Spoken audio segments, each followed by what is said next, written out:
Steel boots stomping, crashing the floor. Two wild Yinzers kicking through the door. Loud like a jag-off at a pins game fight. Brace yourself, this ride ain't polite. Two Dum Yinzers, loud and proud. Heads in the clouds, voices in the crowd. Chaos brewing, they don't play nice. Hold on to your iron and grab your prime anti-slice.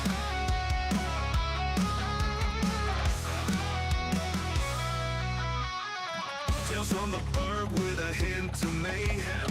Pierogi powered, nothing can constrain them. Knocking back stories like an icy cold brew. You never know what these two might spew. Two Dum Yinzers, loud and proud. Heads in the clouds, voices in the crowd.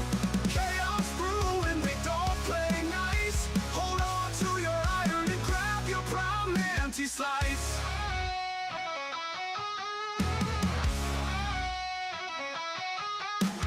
Tales from the burg with a hint of mayhem. Pierogi powered, nothing can constrain them.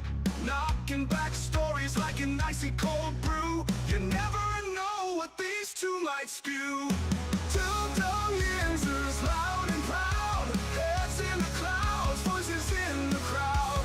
Chaos brewing, they don't play nice. Hold on to your iron and grab your prime anti-slice. Rivers collide where the laughs always flow. Black and gold thunder everywhere they go. The madcap kings breaking every mold. With two Dum Yinzers, the stories don't get old. Two Dum Yinzers, loud and proud. Heads in the clouds, voices in the crowd. Chaos brewing, they don't play nice. Hold on to your iron and grab your prime anti-slice.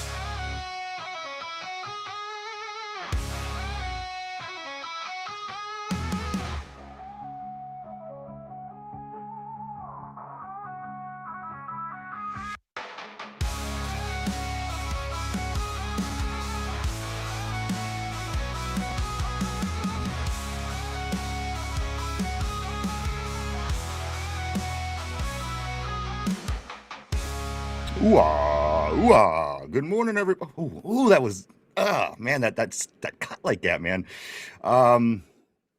It's like somebody threw something in my face. Good morning, everybody. Welcome back. Good afternoon, wherever you may be. Welcome back to the show, guys. Welcome back. Hoo-ah, hoo-ah, Finch, hoo-ah.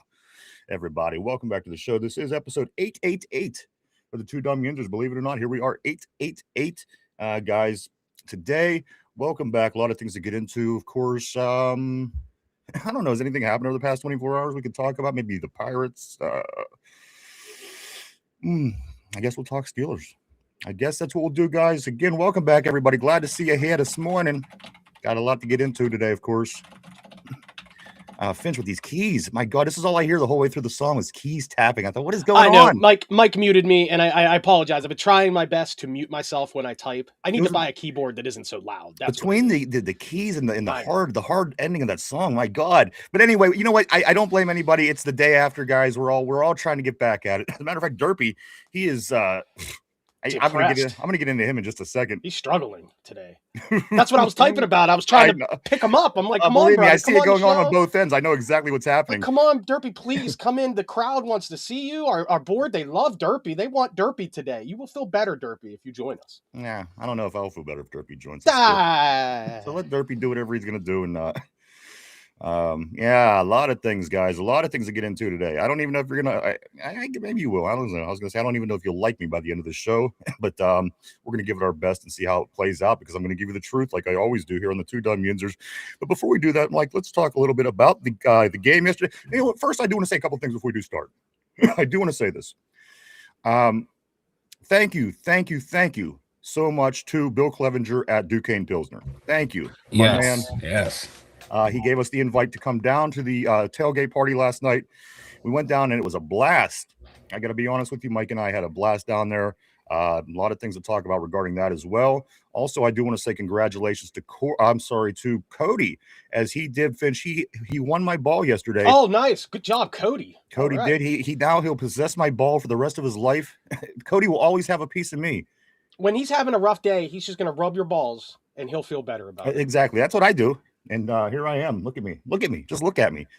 But here we are. We're back. Congratulations, Cody. Yes, congratulations, Cody. You'll be getting an awesome prize to win. Soon. I'm going to pass it down to him. I'm going to throw a Hail Mary all the way down to Texas to get him this football, guys. Good morning, everybody. Welcome back. We're going to talk about a few things before we do get into it, because again, there was good that went down, and I don't want to leave this out because there was good things that happened yesterday, and we have the rest of the show to talk about. Everything else, which there's plenty to talk about. So a couple of things. Again, I do want a big thank yous to Bill Clevenger, Duquesne Pilsner. Great time, great tailgate party. Tons of people there at his tailgate. It was a super time. Bingo, it was super, man.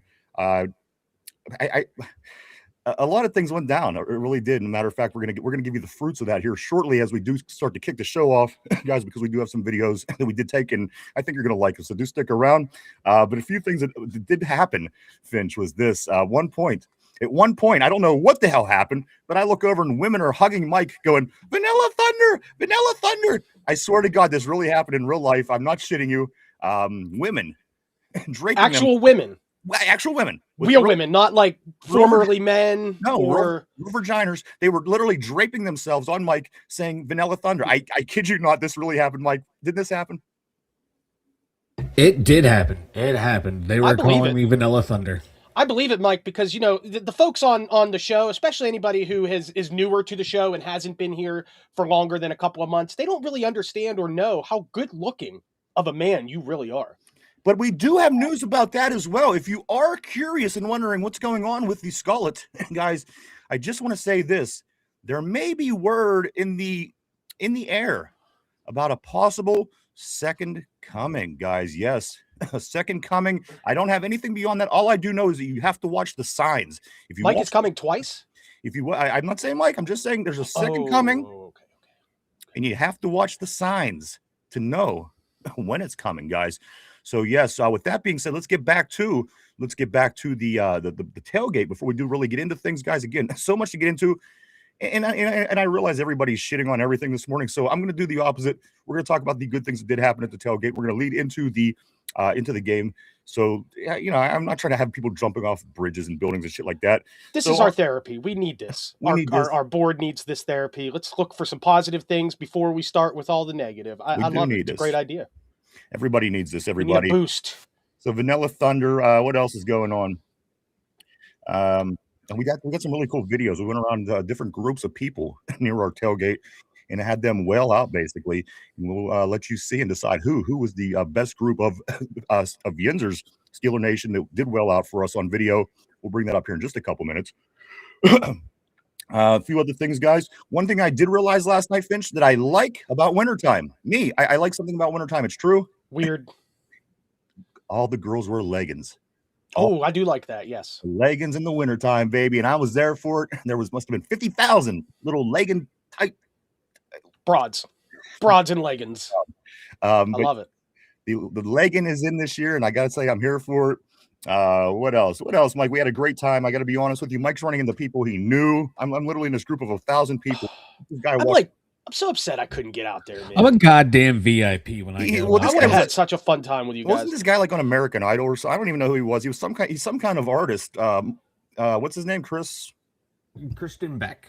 Christian Beck. You might have heard that name. Beck. I think he's a country singer, perhaps. Okay, cool. But through the crowd of people, here comes Christian Beck. Mike.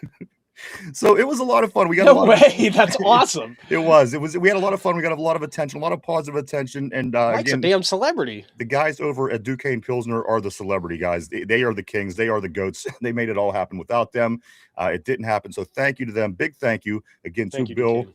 I do want to say, go get yourself Duquesne Pilsner. I had plenty last night. I can't believe I'm up, but here we are. What else? There was a bunch of stuff that went down. At first, it was a good time. It was a really good time. Mike, what was your thoughts, man? Oh no, I had a blast. You got to see me out in the wild, Ryan, where people were, screaming and yelling, and I am yelling back enthusiastically. Mike was yelling, yes. And he turns back to me. He's like, "Who are you?" Yeah. Where's this guy? What is this guy? We need more of this. No, guy, I right? get out there like these people are I'm never gonna see these people face to face again. I'm screaming Right, and just yelling. go crazy, I'm have fun, hyping yeah. up the crowd. I was all into it, and I Yeah. only had a beer. So Yes, You're doing what a one Steelers media member should do. And you know what? Also, I do want to say, give a big shout out to PGH Steely.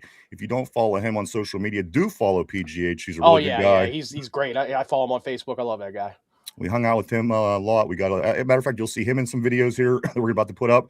A lot of people, guys. It was a lot, and thank you to everybody. Everybody was really kind to us. A lot of people, communicated, and we got to talk to a lot of people, have beers with people before they went into the game, and it was a really good time. Everybody was fired up. The Dukes were flowing. Things were flowing. It really was. And again, my highlight was when I looked over and there was women draped on Mike yelling "Vanilla Thunder." It was total. You got photos, right? You got a picture of that, right? That exact moment, I don't, because it was so random and it just happened so fast. Happened as soon as you had your phone in hand. It was done already. Big Pimpin' was playing in the background while it happened magically. It just came out of nowhere. And that's why. You sure this wasn't a dream, Ryan? You didn't wake up this morning. It's Monday, Ryan. The Steelers play tonight. What are you talking about? PGH Steely, big shout out to him. Go follow him on social media, guys. He always has a lot of good Steeler content. And also, I think Jay Reckless was there. I didn't see Jay Reckless. I don't know who Jay Reckless is. I apologize to you, Jay Reckless, but I may have talked to you. I don't know if I did. There was one gentleman that I talked to that could have well been him. He said he followed us and listened to the show and everything, and it could have been. I just don't know. I apologize again. I just don't know who Jay Reckless is. But there was a million people, so you got to understand where I'm coming from on that. But he was there. Also, PGH Steely, Duquesne Pilsner in this particular tailgate. Great time. I wish every one of you could have been there. I truly do. I thought that when I was down there and I was pounding beers. I thought, man, I really wish that the board was here with us. I wish Finchy was here with us. Derpy, not so much, but good time at the end of the day. Just kidding. It would have been fun if Derpy was there too, I'm sure. A lot of stuff to get into, guys. I see people piling in. I see a lot of comments going down the board that are very interesting. We'll certainly get to them all in just a moment. I just want to talk a little bit briefly about this. Mike, I do believe, is there a press conference today? I'm not sure. Mike, look into that. I'm not sure if there is. If there is, we'll certainly keep you posted on what's going on. Today is Tuesday. However, I don't recall if they have it the day after being eliminated from the playoffs. They could, and we will be getting into that and so much more again as the show goes on. But I want to do a couple things here before we do get rolling, Mike. I want to show everybody a little bit of what we got to experience last night, because some people weren't able to make it. Some people were out of the state. Some people were even out of the country, if you will, talking about P over in Japan. Mike, let's throw together that package that you have. This is us talking to random groups of people at the tailgate, getting them fired up and getting them on camera. We promised them that they would be on today, and we're going to keep our promise. Mike, why don't you roll the footage and give a little taste of what we seen last night?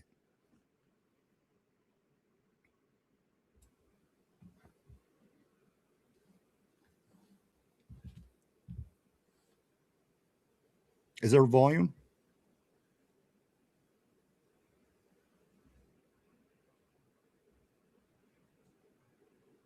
Is there volume? I got volume. Okay. I hear it now. I hear it now. Dude, start over and keep your volume on.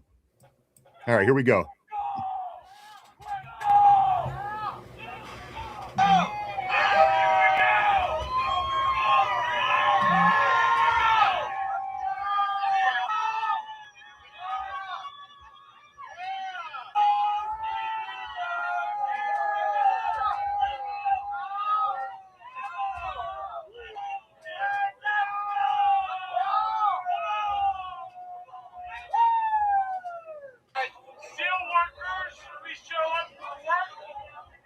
That's Steely, right? Yes. Yeah.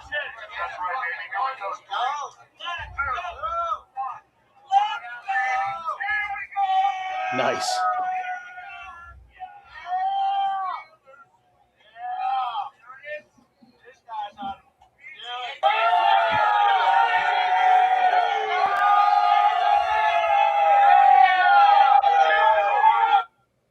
And there it is, guys. A little taste of. I wanted to have that for you guys. I wanted to have that for everybody because, again, that got me pumped. That made me want to go out and watch the Steelers. I got to be honest with you; they were all great people. Everybody there, and they were all at that point where they're kind of hanging on you because they've been drinking all day, and it was a really good time. guys, but I did promise everybody that was in those videos that it would be today live on our show. There it was. So if you didn't catch it, you can always go back to it. Maybe we'll throw it up again later at the end of the show just for that reason. But I do want to say, everybody, great time. It was a nice way for us here at the show to finish out the season because the game itself wasn't such a good thing to finish out this year. So I wanted to give that to you guys. So there you go. Again, thank you so much to the people at Duquesne Pilsner. Bill, you are the man. We appreciate you. We look forward to working with you in the future. All right, guys, let's get to it. It's time. It's time. A lot of things. I'll start off by saying this. The Pittsburgh Steelers have the 21st pick overall. It's been decided. The Steelers, surprise, 21 overall. Middle of the pack yet again. Same results, different year. Year after year after year after year after year after year after year after year. Something has to change. And people might say to me, well, you know what? The quarterback didn't have a great game. People might say to me, the offensive line didn't block well. People might say to me a lot of things. But what I might say to them is the only thing that changed in the past 10 years was everything except for one thing. We've had multitudes of different coordinators. We've had multitudes of different players, different quarterbacks. A new GM. But the results are the same. You can't hide the fact anymore. It's time to move on. Ryan G for head coach, everybody. We're going to look at the realistic part of this whole thing. Everything else goes out the window today. This is going to be based on results in what is being done and has been done for a decade. I don't have 10 more years of my life to worry about a playoff win. Hey, come on. I'm pushing 60 at this point. Come on. I was pushing 40 the last time we won a playoff game. Now I'm pushing 50. That's not, come on. That's not acceptable.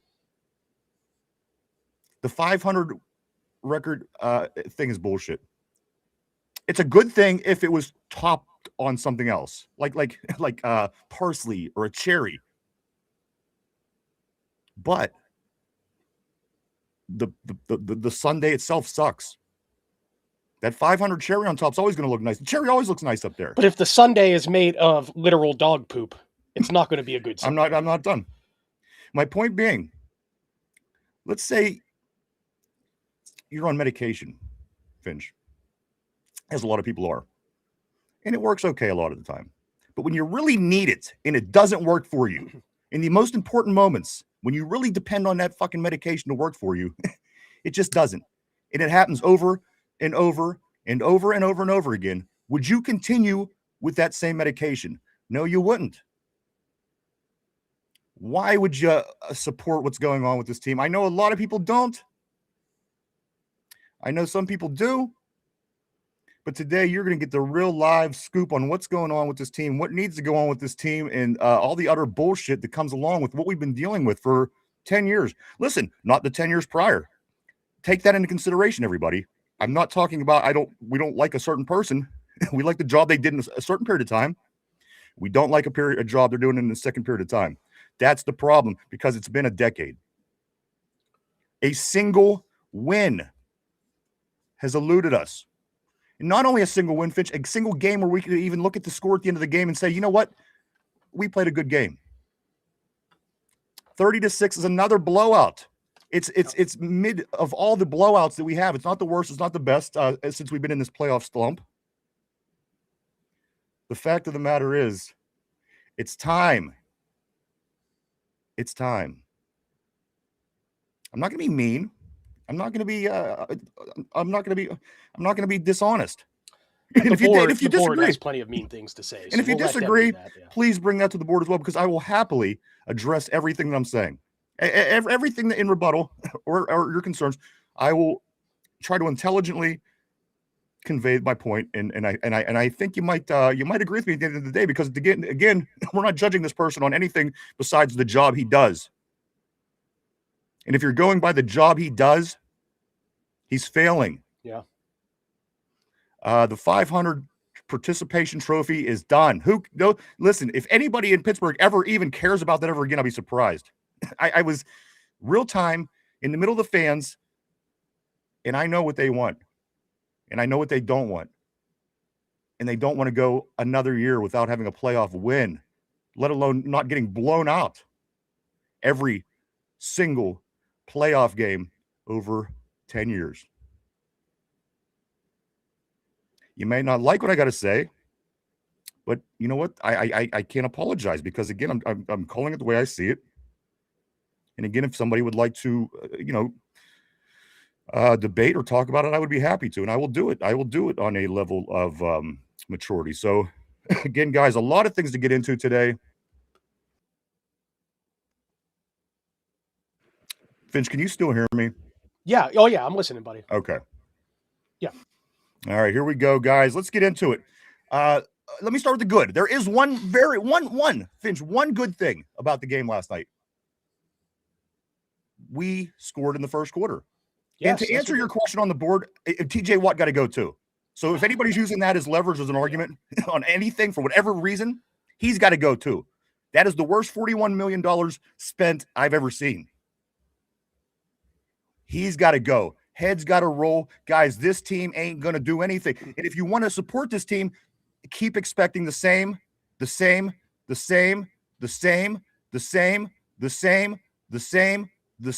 just getting annoying? The same. I'm only getting to 10 years. The same.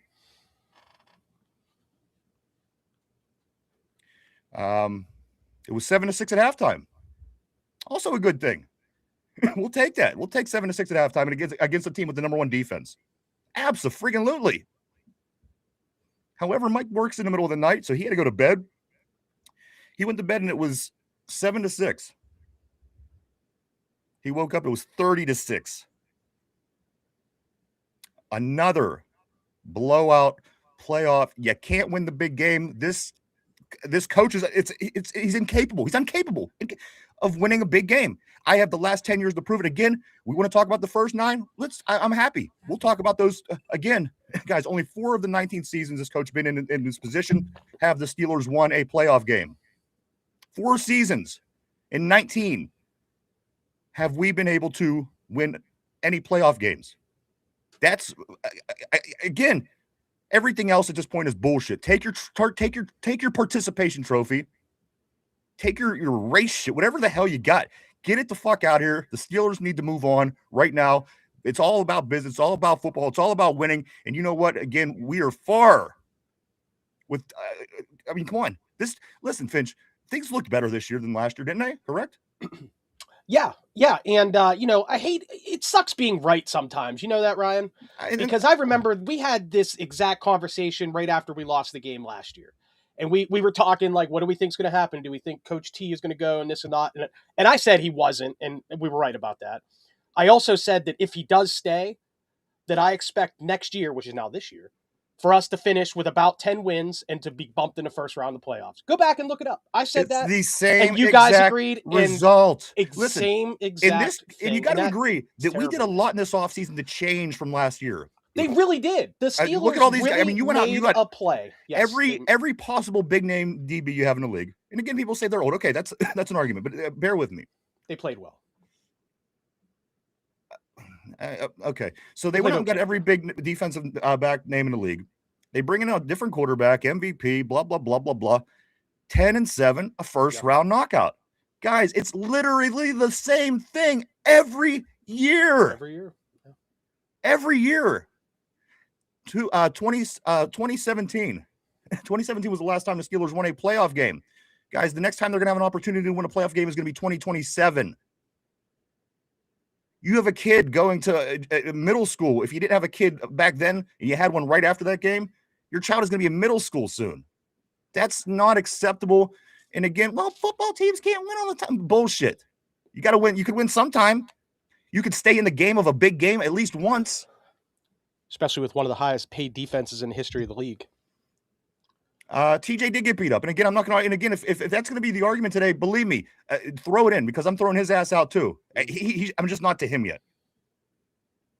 There's a bunch of people I'm ready to throw out right on their fucking heads. What a waste. Guys, I've heard this term, and I didn't believe it until just last year. I've never seen a coach do so little with so much given to him. Again, we went through ABs and Le'Veon Bells and so many different things we tried. All right, guys, let's get to it. Let's keep on. I do want to say welcome everybody to the show. I do want to say welcome to everybody that was down at the tailgate last night. We did throw the video up, so if you do stick around, we will throw it up again just in case you missed it. But we do big thank you out to Duquesne Pilsner. Guys, stop by their social media, follow, hit the like, and do stop at Giant Eagle or wherever Duquesne Pilsner is available. And we do want to go grab some because it is delicious. And I got to be honest with you, I had a blast last night while drinking it. But welcome back, everybody. Welcome to the show. Glad to see us today. Lots of things to get into here. 7-6 halftime, 30-6 final count. What I don't even know. Listen, they turned the ball over 4 times and we lose by 4 scores. Yeah, we couldn't capitalize. That is huge. Capitalize. We couldn't even stay on the same field as this team. Anything. And this isn't a great team. This is a team that got a really good defense, which we acknowledged all week long. Yes. And they proved us right. They proved that they are a pretty solid defense last night. Well, I don't know by shutting us down proves anything. I just know that they have the number 1 defense, and everything that I know leading up to this point, they've been number 1. So we 4 turnovers, and we managed to lose by 4 scores, 24 points, guys. It would have taken 4 touchdowns to get into a game that we had 4 turnovers. Let me continue. 9 seasons without a playoff win. It's the longest in franchise history. It's never been done in Super Bowl era by a Steeler team. Also, Coach Tomlin does tie Marvin Lewis for the most one-and-dones in NFL history. NFL history. Nobody's had more one-and-dones. Again, winning playoff games in just 4 of 19 seasons coached. On some other planet, this might be good to people. I don't understand how people can't want change at this point. I don't care. Anything is irrelevant besides the job that's being done. And again, the results show that it's very minimal at the end of the day because, again, different players over 10 years, Finch, different GM, different assistant coaches. And I got to be honest with you. Arthur Smith has an interview tomorrow with the Tennessee Titans for the head coach. He better run, not walk, run to the airport and get there before they change their mind. Yeah. Yeah, they can't be sitting in Tennessee excited, salivating over what the hell they've seen, not only just last night. And I'm throwing him on out there. Everybody today is in the crosshairs. He better run, sprint to Tennessee, get that interview, and accept that job because if he doesn't, they might see what the hell happens when he did it. Guys, we didn't even have every position filled. He thought it would be great to go tight end, have 1 receiver. That's, for one, as I said at the beginning of the year, is a strike. People say, no, you're crazy. This is going to be one of the best offenses. They're going to do something nobody ever seen. All these tight ends, it's going to be amazing. Let me get some more up. Let's see. Yes, January 15, 2017 was our last playoff win. Take a minute. Just think how old you were, guys. 1/15/17, quite some time ago.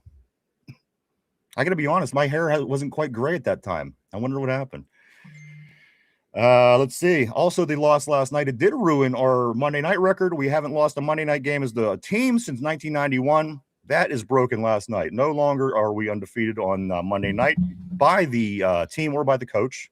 Mike Tomlin does lose his first Monday night home game.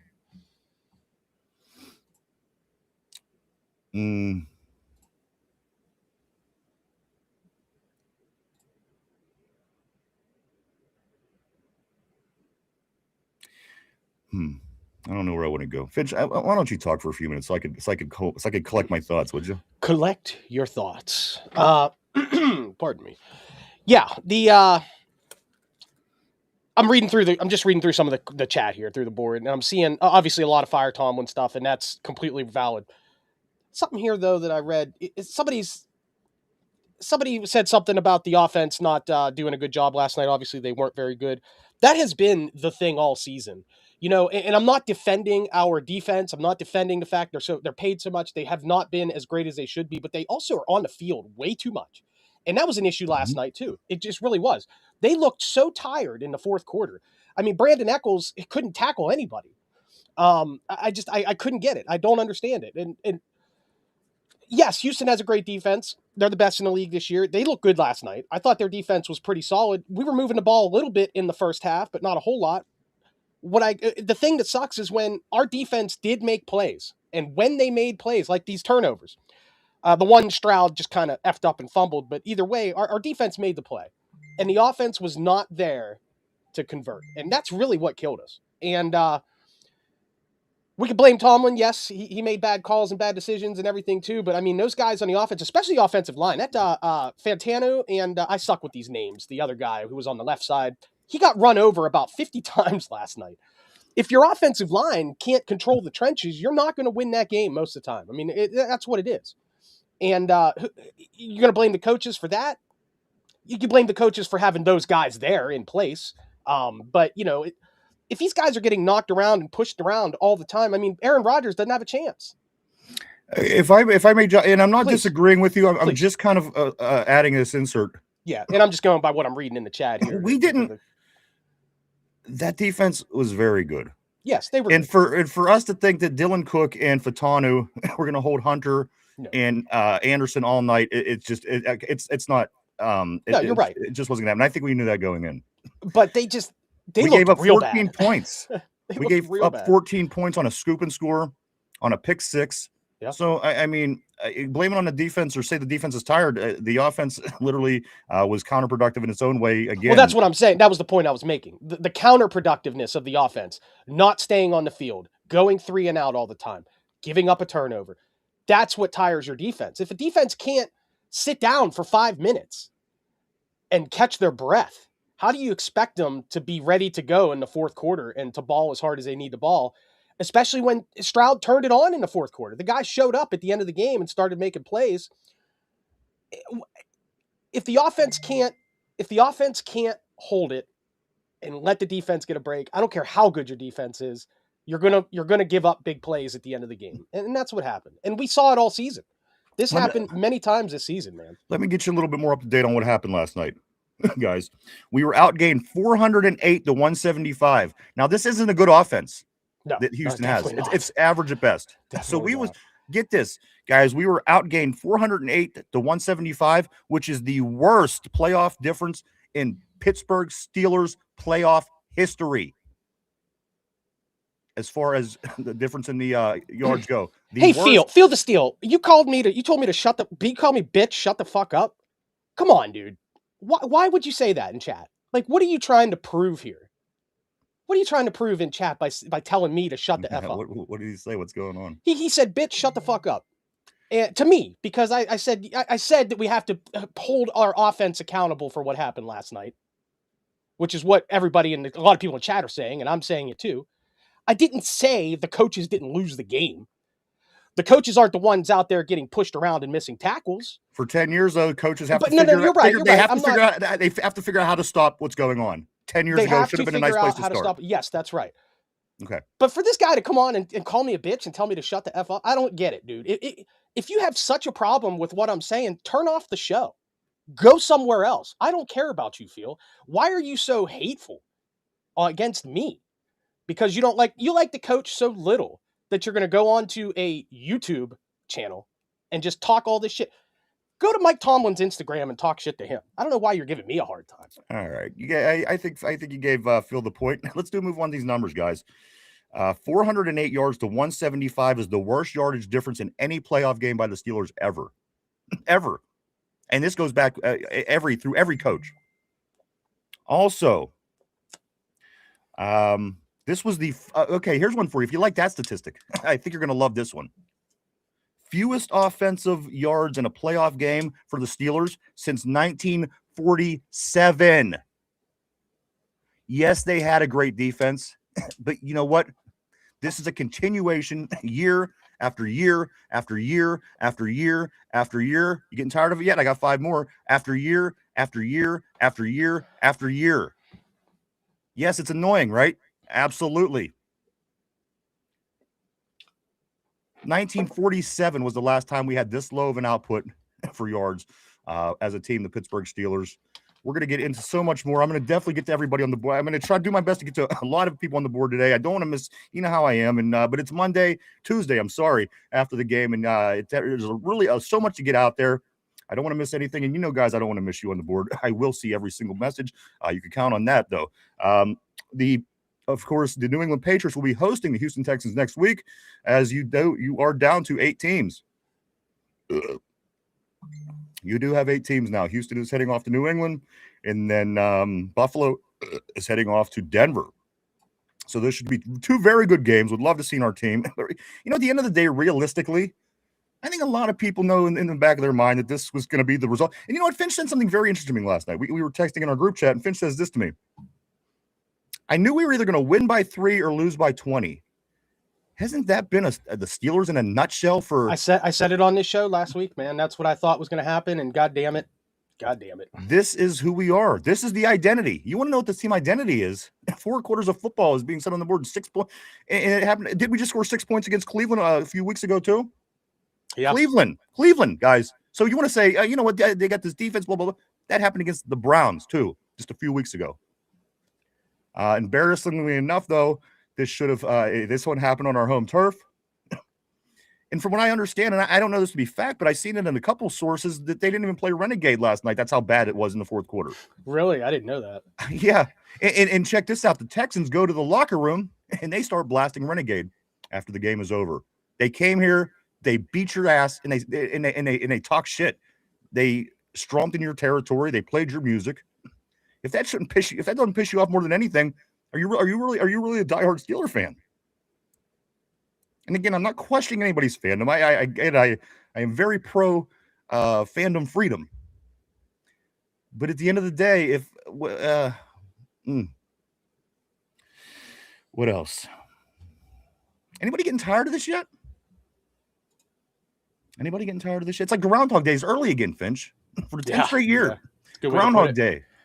Instead of Bill Murray waking up to "I got you, babe," it's us waking up to another Steeler blowout.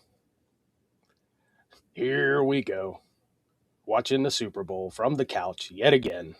Somber That's the song. 30th ranked rush offense, 164, 2 for 14 on third downs, absolutely abysmal. And again, it wasn't just their number 1 defense. Go back to the Browns, who again has 4 wins on the season. Mm-hmm. Teams figured out how to solve that problem when they played the Browns. Believe me. What else do we got? What else do we got here, guys? I don't know. That's rough. Let me get to the board. I'm going to spot read some today. Jamal, my brother, what's going on, dude? What's up, Jamal? That defense is fucking nasty. I don't see this team winning a Super Bowl. I don't think their offense is good enough. But that defense is good enough to win some games, a couple games maybe. We'll see. See how it plays out in New England. Let me jump on the board again. I'm gonna spot read some today because you guys are killing it. I love it again. Thank you so much for all your support. Thank you for hanging in. Thank you for coming back today. Allow us to be your therapy board. We need you. You need us. It's that kind of day. I'm gonna go down here, all the way down to the bottom. I'm gonna start out at the very bottom, and I'm gonna spot my way up through the comments today. Yinzer Joe says this: the vet Ciamalo and Fatanu got worked. Yes. Rogers said, absolutely. Yes, they sure did. But again. When you're facing Will Anderson and Hunter, and you have a guy that literally played 3 games on the left side, you're blocking your quarterback's ass, and a guy literally in his first season, he was out all last year, the Fatanu. I don't hold everything against those 2 guys. When you have, again, Hunter and Anderson, they have 27 sacks between the 2 of them this year. Yeah, no, they're good. So again, yes, did they fail? Did they play poorly? They did. But this can easily be. I'm always a person that says, give it time. If things are meant to happen, people work hard. They'll get to where they need to be. Give it time. There's just some things that are running out of time, and there's other things you got to put in a different category because again, they've played 4 games in their whole career, and you line them up against Will Anderson. So again, that's where that's different. But yes, the tackles played like ass.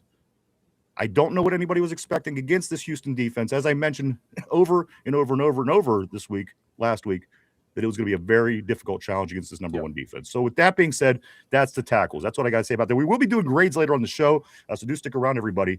Let me continue on the board. Tyrone says Queen is ass. Finch, Queen, you know what? I don't love him at this point. I was excited when we got him. I really thought we were going to get more from him. Yeah, I thought he would do better. I don't love him, but at the end of the day, I mean, I don't know. I have no reason to really. I don't know. I mean, I think he's one of those guys who's very serviceable. Yeah. He is a solid player. He's never going to get 8 picks in a season or anything crazy like that. But he is not the worst player on our defense. I'll give you that. For the value, he's probably one of the better guys. Oh wait, no, he makes quite a bit, doesn't he? I'm thinking of somebody else. What's Patrick Queen making right now? I don't know. He ain't making 40. I know that. Too much. Everybody's making too much money on this Yeah, team. for after what they did last night. Yeah. Jonnu Smith. Yeah. Has this guy done anything all year where you thought, I really like this Jonnu Smith pickup? Anything? He had a jet sweep touchdown earlier in this year. That was nice. But let's think of this 18 games. What really stands out to you about what Jonnu Smith really brings to the table? He was the big playmaker in Miami. Had a bunch of good numbers. I got to be honest, you can't even use the excuse he didn't get the ball enough. When he got the ball, the guy, he moves like me. The guy has no open field ability at all. And for somebody that you bring in basically for that to play as one of your tight ends and what it is that they try to do, it went really bad. That was an experiment that blew up in our face. Jonnu Smith got to go. He's out the door. Do you think the fact that we overachieved? I think that you could say we overachieved this year. I think 10-7 and making the playoffs and winning the division was again. This is a team that was predicted to pick way down at the bottom of the division. Did they overachieve just a bit? Does that make it even more difficult for us to accept today, Finch? I'm going to answer that with a solid and sturdy no. Okay. Yes, the media did pick us to not be as good. So if you compare it to what the media had said, did we overachieve a little bit? Yes. But we finished with the same record as last year, or similar record, and we lost the first playoff game. With that being said, what is that overachieving from? You did the exact same thing. Like, I don't think that's I wouldn't call it overachieving. So we're playing the standard. Basically, standard is the standard. I think that's where we're at. Okay. Yes. Okay. Now I would argue that possibly we underachieved. Listen. I think Dallas underachieved. Yes, I think Baltimore underachieved. I think Green Bay underachieved. I don't think we underachieved. I think we did what we do every year. It's no surprise. I only say that because of the moves that were made, as you discussed earlier. We made moves in the offseason to set us up to win this year, and we didn't do it. And that's why I think we slightly underachieved.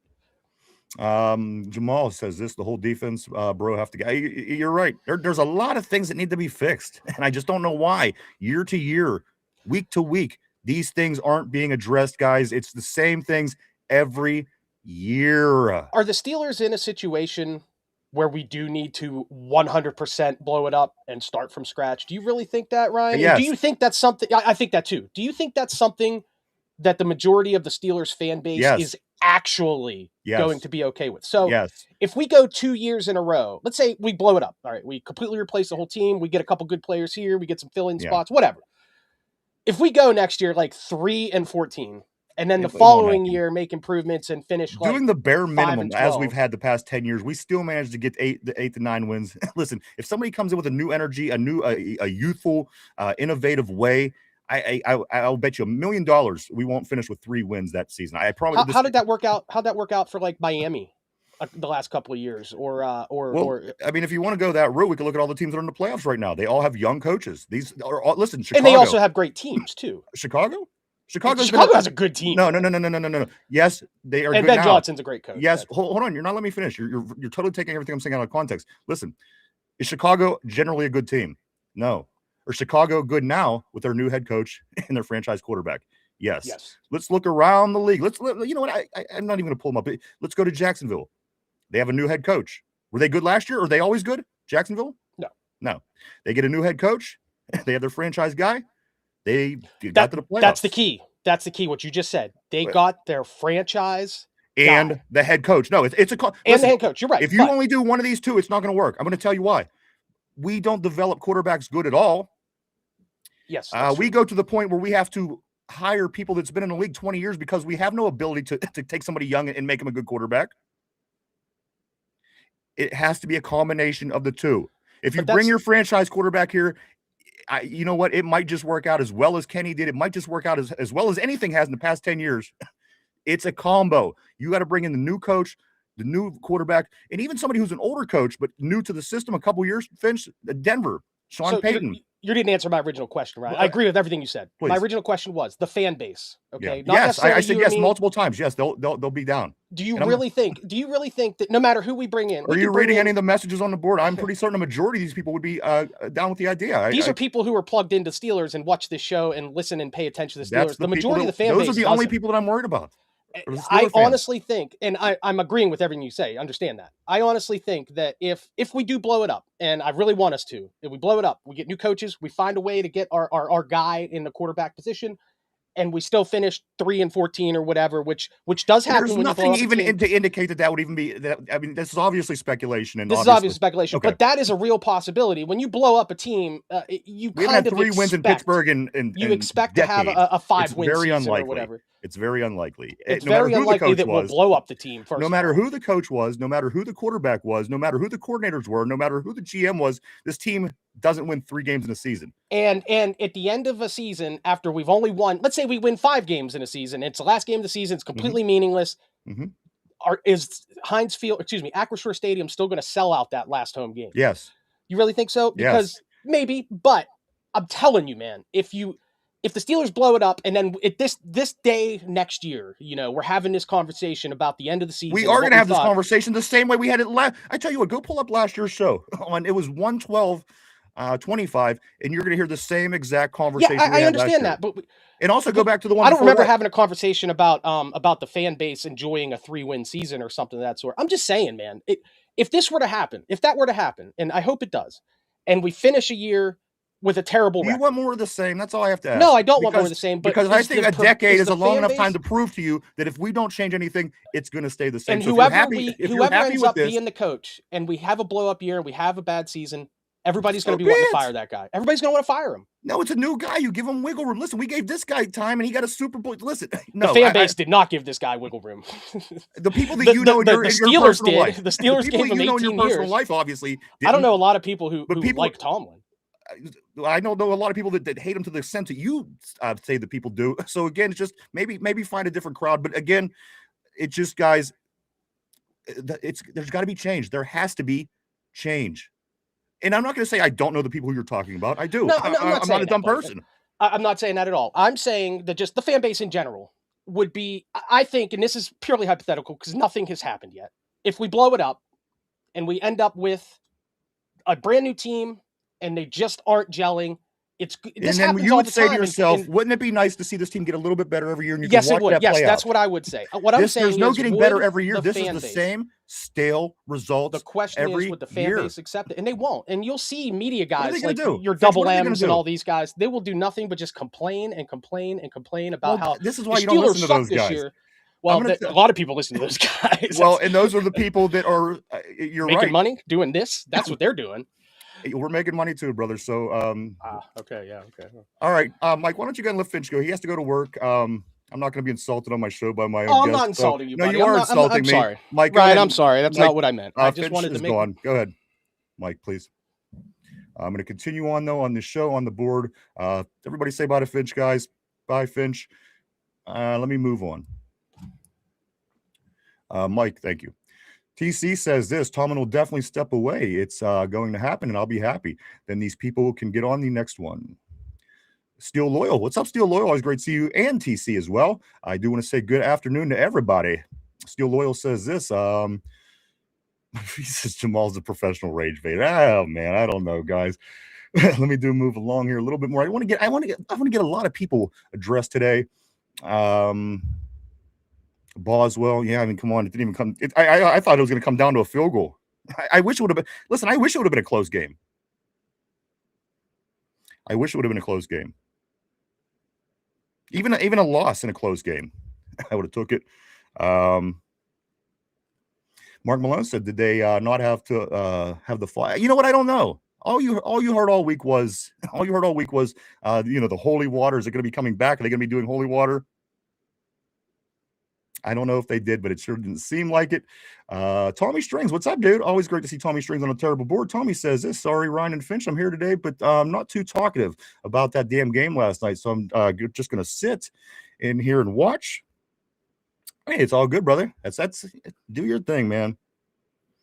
Yeah. All right. Let me move on. I got a lot of important people to address. Let me get to it. Let's see.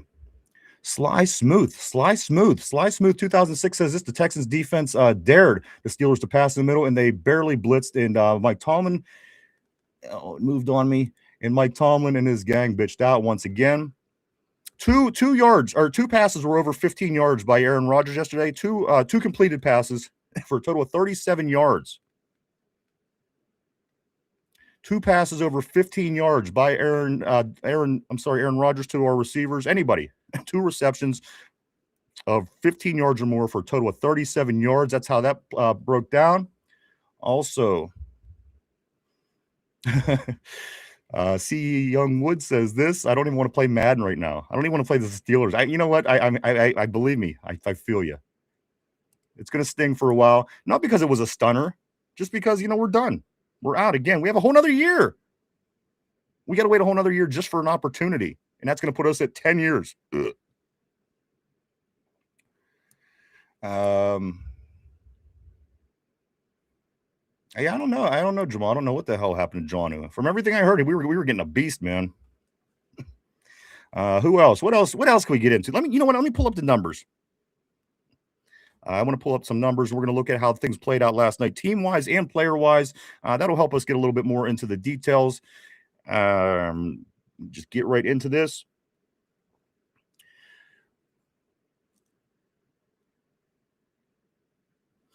There we go. Again, thank you to everybody for coming and hanging out today. It is the day after. It's Black Tuesday, if you will. I didn't know what kind of results, what kind of turnout we would get today, guys, but I do want to say welcome. Let's get to these numbers that broke down this game last night. Let me start with the team statistics. Let's look at how things broke down team-wise. Again, the Houston Texans, 408 yards. The Steelers, 175. The worst point differential in Pittsburgh Steeler history in the playoffs. The worst. And this is what I'm saying. At least with a newer system, you could always look for improvement. But there's just no improvement. And it's been proven for almost a decade. The stupidity, it's mind-blowing. Let me continue. They outpassed us, guys. Yes, they didn't have great passing because they're not a great passing team. And Nico Collins did go down with the injury. 244 yards to 112.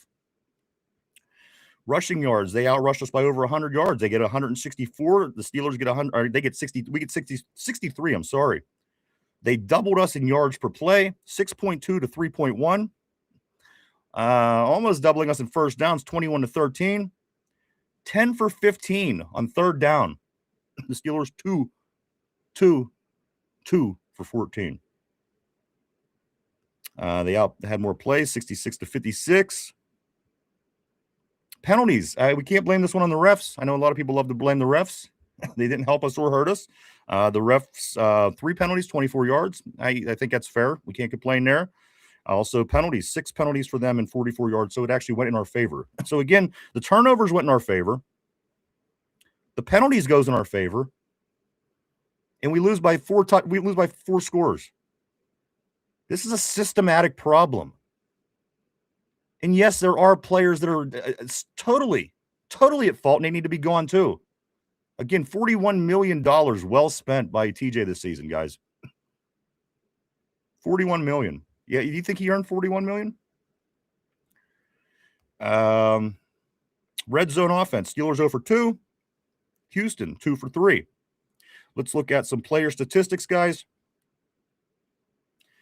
Let's start right here with the Steelers because it's the most entertaining, so that's what we're going to do. We're going to start over here. The Steelers, guys, Aaron Rodgers goes 17 for 33, 146 yards, 1 interception, sacked 4 times, which, again, I thought he would be sacked more than that, to be honest, with what the defense could do for Houston and the tackles we have, but it worked out that we only got sacked 4 times.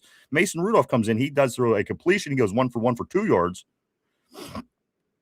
People were hoping that we could get to the century mark in the running game.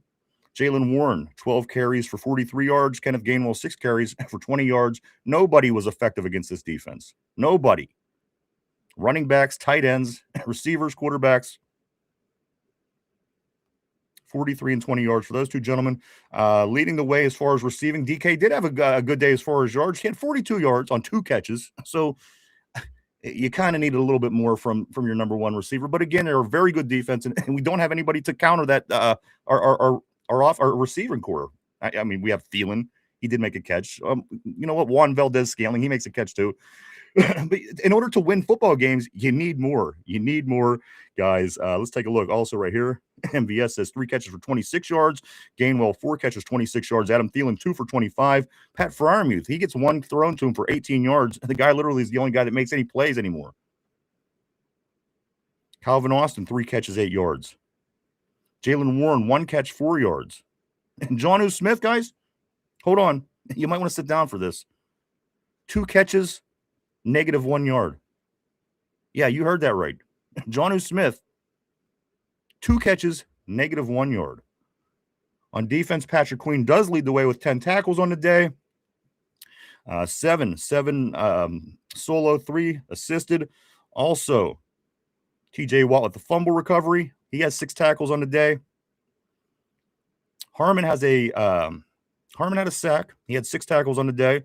Eccles with an interception. Sawyer, Benton, they get some forced fumbles. And what about my man Y.A. Black? Y.A. Black. I think that was was that an interception or a fumble recovery? I don't know. But I would like to see my man do the belly celly after getting a pick. Y.A. Black again. He does get that.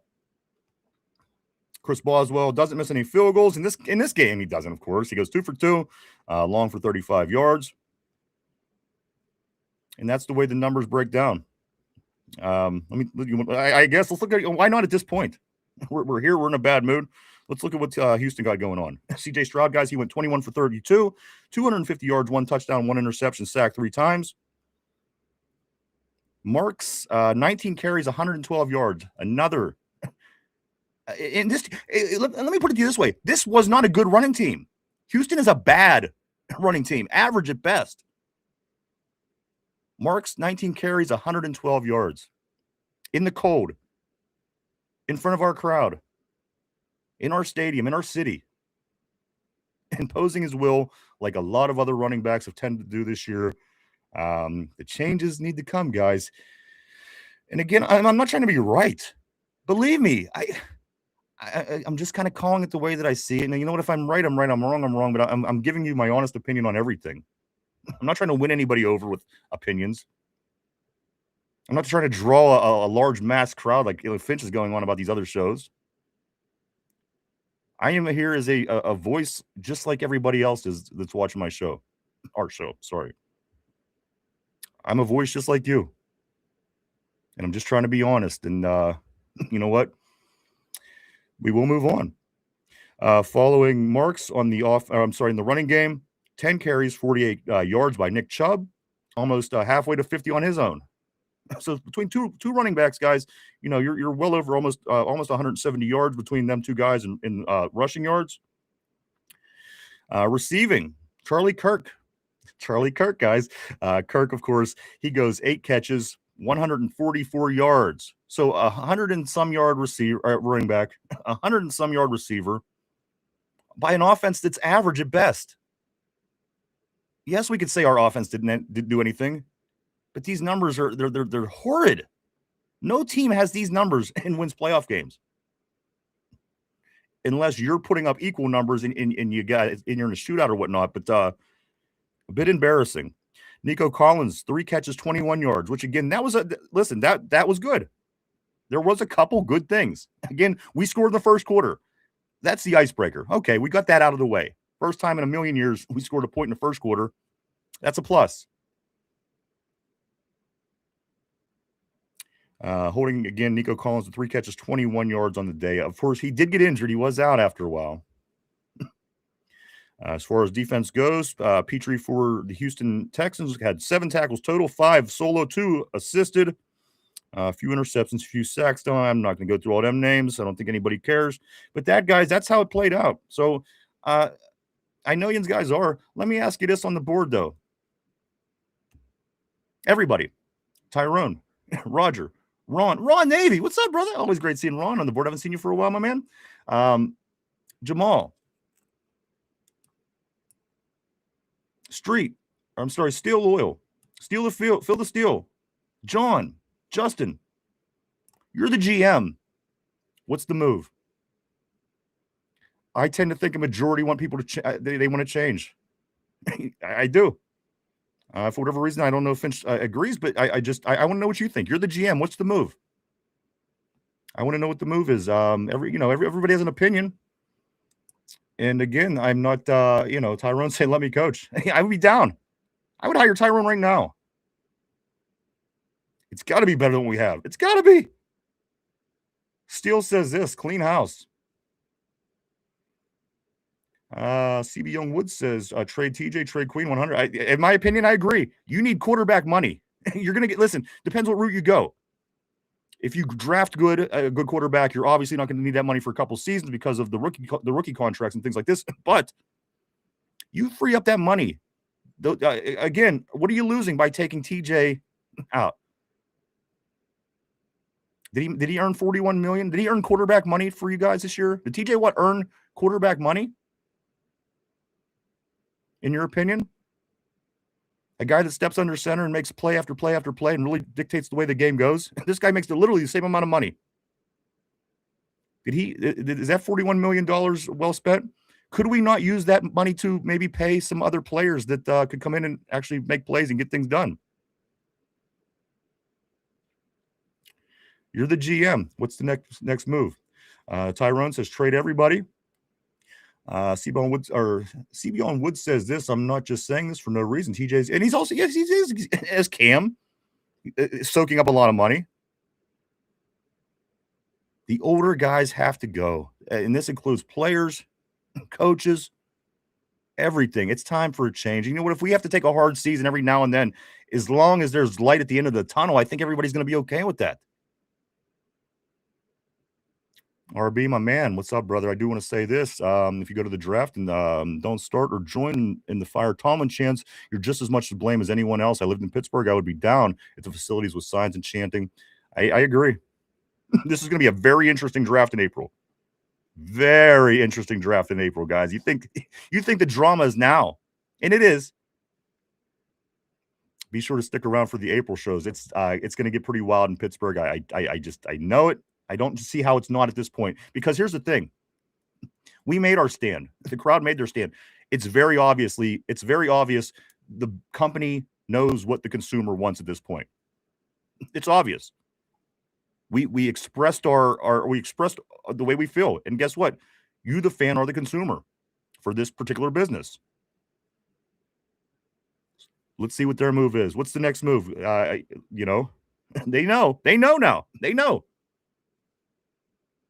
Let's see what they do to appease you as the customer. Very curious to see how this is going to play out. Very, very curious to see how this whole thing is going to play out, guys. And again, I think ultimately we knew this was going to be the answer at the end of the day. This was going to be the way it was going to turn out. And as I said 16 times early in the season, I said this. We're going to have a game where we can't move the ball, and everything to a T is what happened, guys. This is going to be the type of team we lose to. We're not, and you know what? It's even worse than what I thought, because Houston doesn't have a good offense. I thought at least somebody with a good offense was going to take us out. Heads got to roll, and I apologize. Listen, I don't want to be at odds with, and especially anybody on the show here. Come on the board or anything. I just think that's crazy to think that we shouldn't be looking to move on. That's all. Let me start right here with Lightning Rod. Lightning Rod says this. I do want to say welcome to the terrible board, Lightning Rod. Lightning Rod says this. Predicting for the Super Bowl this year, Rams versus Broncos. Not a bad pick. I'm going to take Buffalo because they don't look good. Excuse me. Too much drinking and cold last night. I'm going to take Buffalo because they don't look like they're going to do it. And what happened to that Ben-like quarterback, or what happened to that Josh Allen-like quarterback? Ben Roethlisberger, very similar in a lot of ways. I think a lot of people say, hey, our Ben didn't run quite like him. But as soon as Tom Brady was eliminated, he was injured, Ben went on to win a Super Bowl. A couple years later, Brady wasn't in the playoffs for whatever reason. I don't remember. We won a Super Bowl.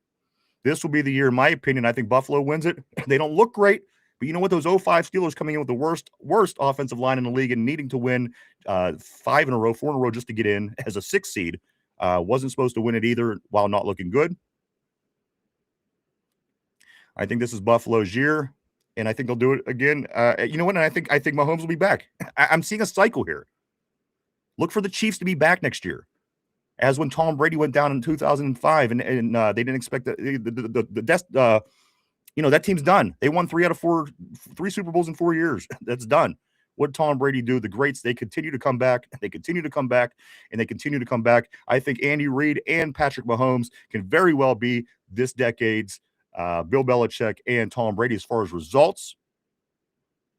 And I do think Buffalo, in my opinion, that is my opinion. I think Buffalo is going to the Super Bowl. For the NFC, there's let me think. What do we got? The Rams, we got the Niners, we got the Bears. The Bears are in there. And who else? Who's the team I'm forgetting? Help me out here, guys. Seattle. I like Seattle. And you know what? That could have been our quarterback. That could have easily been our quarterback. Sam Darnold goes up there to the only quarterback behind Tom Brady to have back-to-back 14-win seasons ever. He could have been ours, but no, he's the number 1 seed over in Seattle right now. And again, I like Seattle's chances. The defense is phenomenal. They have the 12th man. It really, really gives them a lot of energy up there, and also the quarterback and things that they're doing. Seattle, Buffalo is my Super Bowl to answer that question. Let me get back on the board.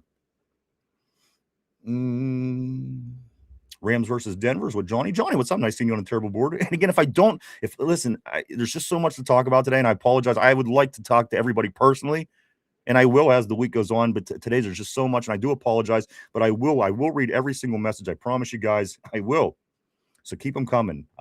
Greatly appreciated. Nice to see everybody. Steel Loyal, Somber, Johnny, my man, Lightning Rod, Tyrone, Just Learning, Steeler Freak, Tortilla Jackson in the house, baby. All the greats, the legends, they're in the house today. Roger Murray, my man, Sly Smooth, 2006, Somber.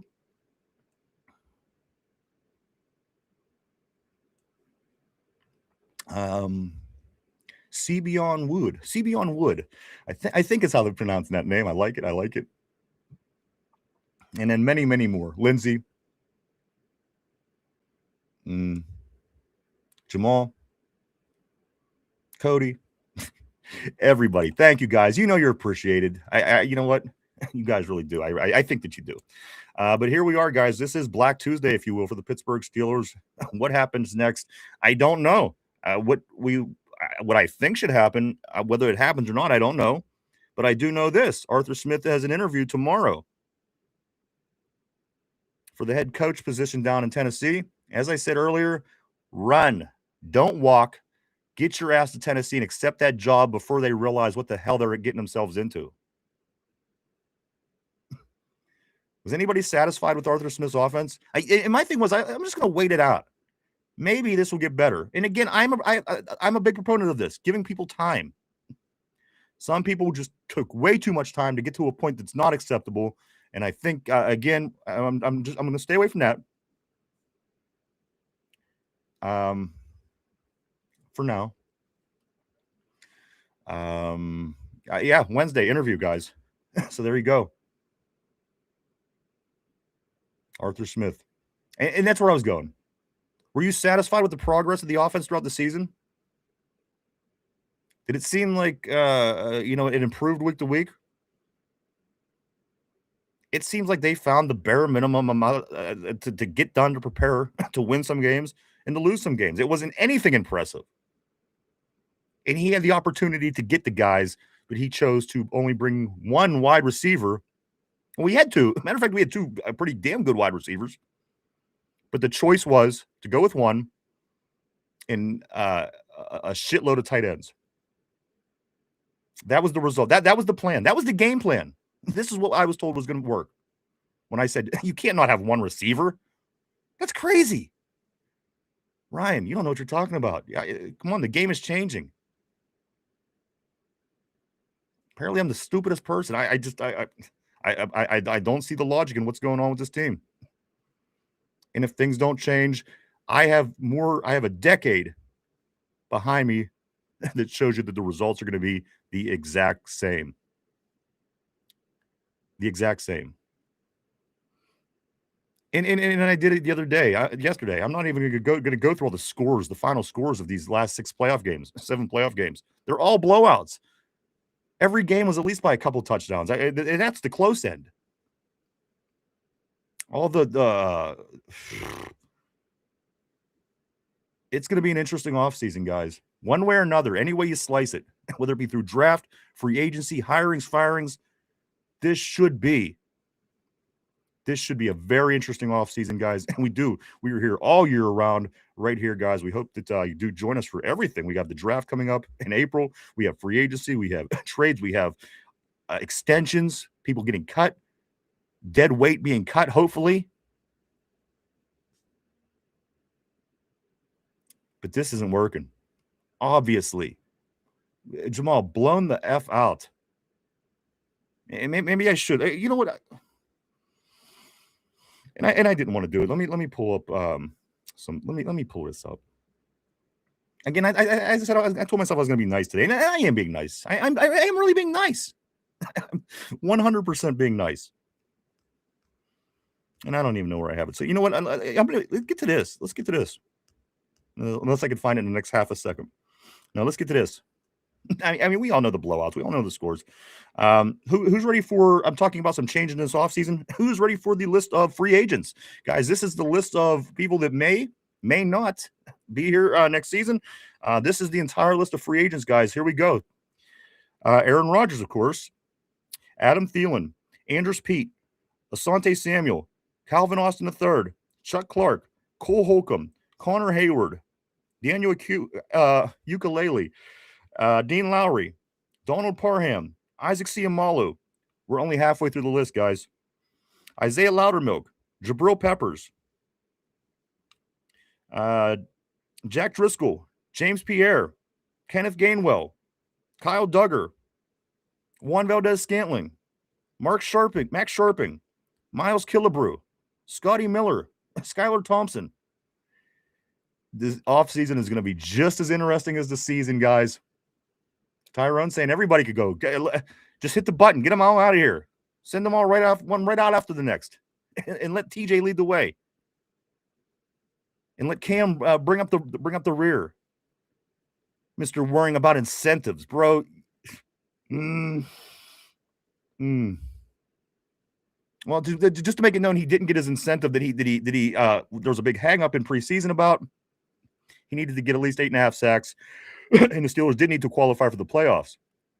However, the one that was more on the shoulder of the team was accomplished.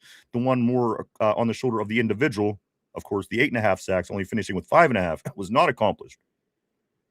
Cam could take the caboose. You're right, Wood. Cam's too busy doing podcasts. It's called something along the lines of not just football. Maybe you should be focusing on just football. My man, he's either worried about the media. He's either worried about talking about sticking up for people on the team. He's either worried about his podcast. He's worried about incentives. How about you worry about winning? And again, I'm not going to put all the blame on Cam. I'm saying that he's getting older, and it could probably be time that we could free some of that money up. That's all I'm saying on him. I didn't hate Cam this year. I didn't hate Cam last year. I thought he played his ass off after quite a few subpar seasons. I thought he played really well last year. And I thought he played almost as well this year. But again, you just get to the point where you have a team full of old people. It's like your government. You just keep these people around so long, they become useless. Were they good at once? Absolutely. Did they know what they're doing? Yes. But there's got to be a time where you move on. The rest of the league is moving forward. The Pittsburgh Steelers stay in the same spot year after year after year after year after year after year. Getting annoying yet? After year after year after year after year. Damn right it's getting annoying. Damn right it's getting annoying. You're right, Sommer. 2 years in a Pro Bowl, dude. I don't love his age. I don't love his age. But again, I'm an honest enough person to acknowledge that he had 2 good seasons. He did. He made the All-Pro. I give him that. So that kind of gives you a litmus of I'm not being unfair by any means. And I think this is just where the Steelers and Steeler Nation and Steeler fans and everybody alike needs to be at this point, guys. Because unless you're ready for another year, just like the last 10, then we'll just keep everything the same.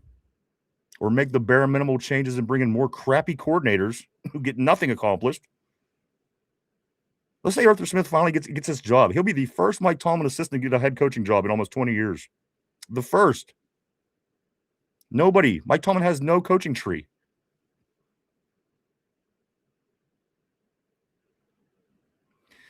So I'm pulling from in that sense. Get Smith hired as a head coach, and there you go. At least you have somebody under you in 2 decades that got a head coaching job somewhere. Again, that's telling. That's telling. You could say, you know what? No, it isn't, Ryan. 10 years worth of it sure is. One season, I agree with you. One season is not telling. You can pile it with the previous 9 and look at the results. It all is one. There's your answer. Agree with what I say or not, agree with what those guys on the radio or the media or whatever the hell Finch is going on about, all you want. Take the last 10 seasons, look at the results. This is what we are. We haven't been better. Steeler Freak, my man, Big John Stud. Middle name Mud says this, since we were throwing useless shit out there, how about Rooney selling the team? That is just as likely as the other BS comments. Tater Tot, what's up, dude? Always great seeing a little Tater. Tater Tot, with his 4 wins, has to always come in and talk trash. And you know what? That's why we keep him. If he didn't talk trash, I'd get rid of his ass. But Tater Tot, the Browns fan, has been, you know what? He's hung in there and he's coming to hang out with us every day since we beat or since they beat us, I guess. And we scored 6 points against the Browns. Again, these aren't good. You want some of these other things that maybe you missed earlier? Guys, we were outgained 408 to 175. That is the worst yardage difference in a playoff game in Pittsburgh Steeler history. And this was not a good offense. Yes, they had a good defense. So what are you telling me? So with this system, we're never going to beat a team that has a good defense? That's the plan moving forward? We're going to win our 5. We're going to get 500. But geez, oh man, God forbid you play a team with a good defense in January. That's why things need to change, guys. Just learning, my man. He says this Tater Tot season was over by week 5. Tater Tot, didn't you say that we weren't going to even make the playoffs? Didn't people say that Baltimore was going to listen? Baltimore didn't even finish 500. I don't even want to go on with what Cleveland's record was, but I think we kind of overachieved a little bit there, Tater. So pull your stuff together. People expected all the experts said we were going to be in last or second to last place, but again, you know how that goes, guys. It is the system, though, Jamal. And let me explain why. Listen, over the past 10 years, haven't we had different players? Yes. Haven't we had different assistant coaches? Yes. Haven't we had a different GM? Yes. Why is the results the same from 2017 to 2027? It is the system. The system is bad. It's ineffective at best. And as Finch said before he left, you're either going to win by 3 or you're going to lose by 20 if you're the Steelers. That's a sign of not a good system for year after year after year. And as far as the draft picks, I mean, it hasn't been sexy. I agree with that. However, this was the plan. They wanted to build offense and defensive interior line and start in the draft and build from there. And that's exactly what they did and they're doing. So I can't fault them for that. Because if you look at a team like Philadelphia, they literally did the same thing and were able to become a solid team because of interior line. So I'm not against the drafting the offensive, the linemen in the draft. That's a good thing. But you're right. You're right, Jamal. Absolutely 100%. Drafting at 20 every year will not get it done. But Cleveland gets the top 5 every year. Look how that's working out for them. So it comes down to the system. You think Cleveland got a good system? They get top picks every year. It's a bad system. Things need to change. I think we can all agree with that. We're looking through the black and yellow colored lenses. Just because it's happening to the Browns, don't mean it's not the same thing that's happening to us. Again, Mark Malone says we've got. I do want to say welcome to Mark Malone, my man on a terrible board. Mark Malone says we've got a good base now. Need draft 3 wide receivers, a left guard, maybe some defensive backs. How about some this, some of that? But you're right. We are starting with that interior line, and ultimately you do need that. Jamal says Cleveland can't find a quarterback. That's freaking hilarious, man. You know, they've only had 65 since 2000, and the one that they did get, the one successful one they chased out of town. That's the Browns, and that's a sign of a bad system. Things that never change for the better and continue year after year, and we're in that trap right now. So, are we better than Cleveland? Yes, of course we are. We'll always be better than Cleveland, but at the end of the day, are we really that different? Just saying. Somber says Muth should request a trade today. Sly Smooth, he says mid-team, mid-picks, mid-coaching, mid-players. You're right. You're right. We will. Taters Tot, we have 12 of them, actually, and it's here in Pittsburgh, so I'm pretty sure we are going to make a splash, and we may even take your pick, so I wouldn't get too cocky, because we have players that we're totally willing to unload, and 12 draft picks, so it's going to be a nice draft. It's going to be right here in Pittsburgh. Come on down. I tell you what, I will buy you a beer. I'll buy Tater Tot. I will buy, if providing you're old enough to drink, I will buy Tater Tot a Duquesne Pilsner, matter of fact. We'll drink a beer together. And you can even wear your Browns tie. Listen, I won't even be embarrassed to hang out with you if you have your Browns gear on. How's that? And I'm not a good guy, huh? Tater. Let's get into it, guys. We got to get into some overs and unders. And I guess we're even going to give a game ball this week. Believe it or not, we are going to give a game ball, not by choice. But we are going to give a game ball because there has to be somebody that deserves one, right? We'll get into that shortly. But let's get into the grades, guys. This is it's a report card day, if you will, here on the Two Dum Yinzers. Mike, are you available, or are you off running errands or doing something, or can you hear me? All right, I might not have Mike, so I'm going to start up these grades by myself. You want to get in on these grades with me? Yeah. Okay. Let's get some grades in, guys. Everybody on the board, give me your opinions as well. It's time to give out grades. The report cards are going home. The Steelers are going to be grounded. I promise you that. A lot of these guys are not going to be leaving the house. Not going to be leaving the house anytime soon. They will be grounded to the house. But guys, let's get into the grades. And again, I'm seeing some facetious comments about the game ball as well, guys. I'm going to give a game ball. I swear, I'm going to give a game ball. I don't know. I don't know who yet. I have nothing on my. Can you continue to hear me? This wire's got to be changed. It has to be changed. I'm losing my mind. Can you, Mike? You hear me? Let's do this. Yeah, Mike, can you hear me? Okay, here we go, guys. This is the grades. Here we go. How do we grade, guys? And everybody also on the board, do throw up your opinions on the board. I need everybody's help. Lightning Rod, the Sanford. And here's the thing, Lightning Rod. And let me get into this. There are successful organizations that are generally successful. There are organizations that are generally bad. The Patriots, that's a strong organization. What'd they do? They won with the 25 Super Bowls, won about 10 of them, whatever it was. They get rid of the 2 guys that made it happen. What'd they do? They picked right back up. They're the number 2 seed. The number 2 seed. The Green Bay Packers, for that matter. They have a strong organization. The San Francisco 49ers, strong organization. The Browns, bad organization. The Bengals, bad organization. Where do we fall, guys? It's probably going to be safe to say mid, but with that being said, we used to be a good organization. One of the best. All right, let's get into grades. Mike, the quarterback play of the day. Let me pull up my statistics up. I'm just going to kind of give the statistics out as we do give our grades. Mike, I can't wait to hear from you. We had a lot of fun last night. Believe it or not, you might have thought that we were pulling each other's hair out. Providing Mike had any hair, you would have thought that we were pulling each other's hair out.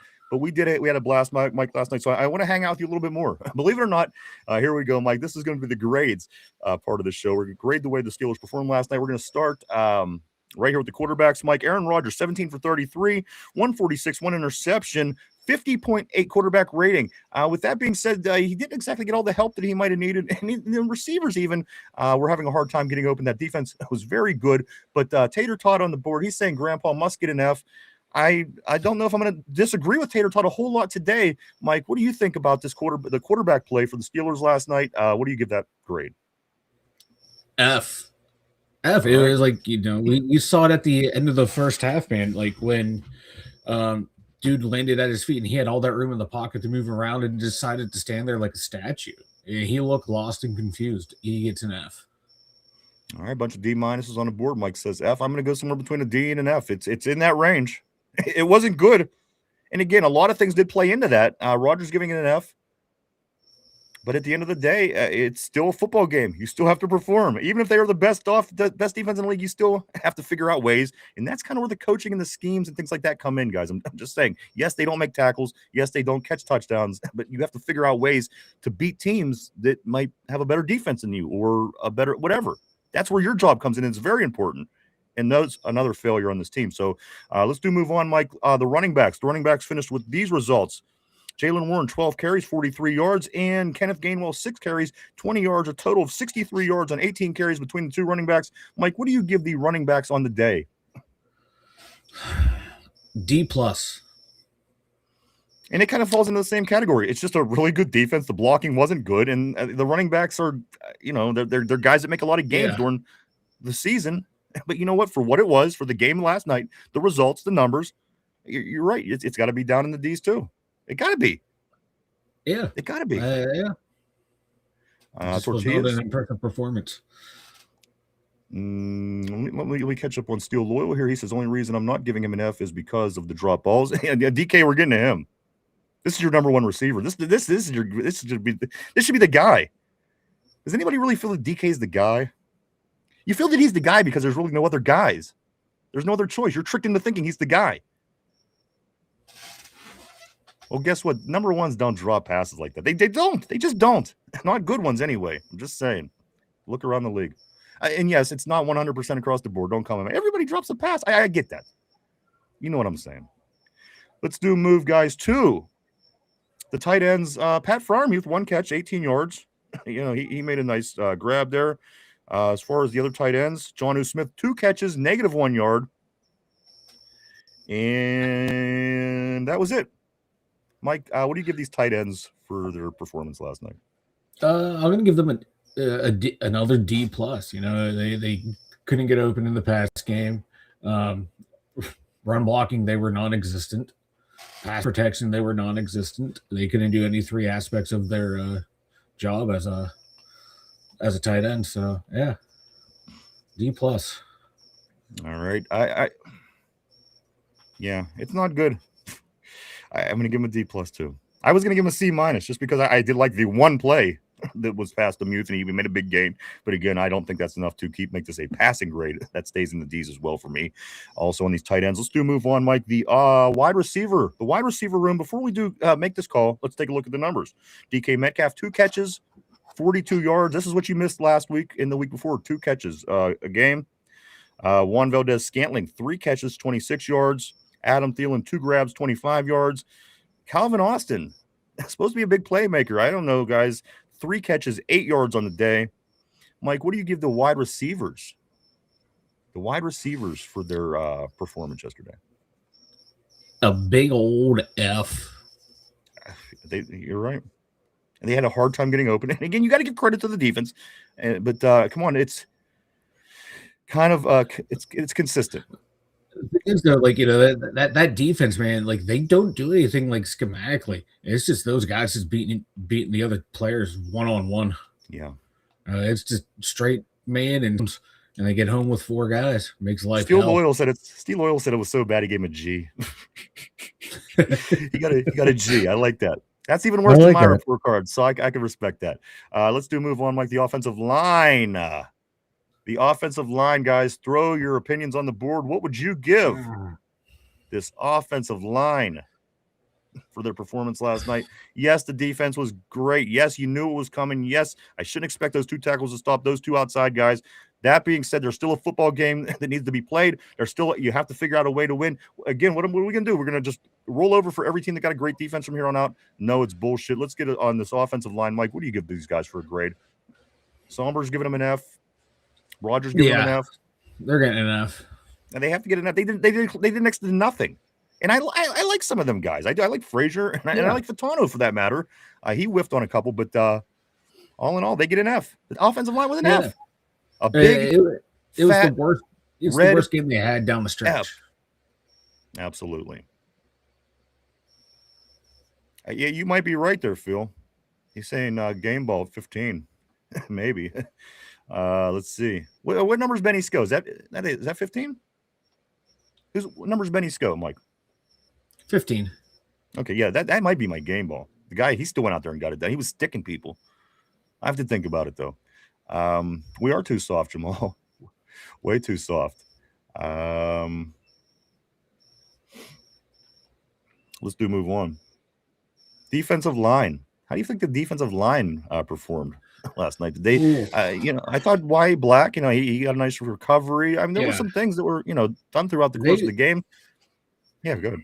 They were up and down. Then, they were doing okay until you saw it start to happen at the end of the first half. Man, they were getting run down and tired.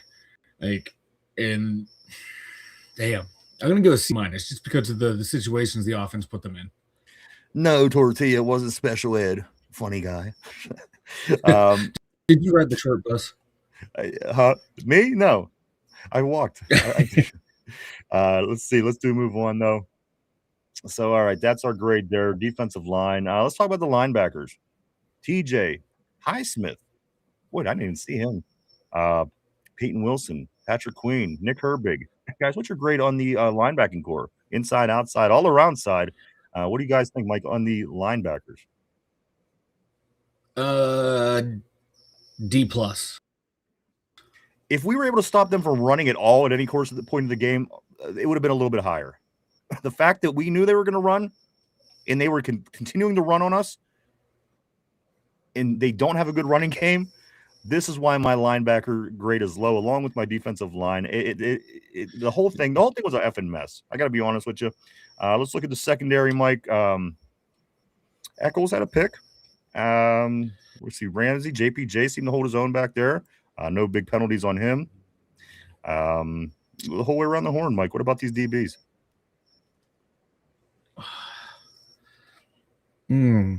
C minus.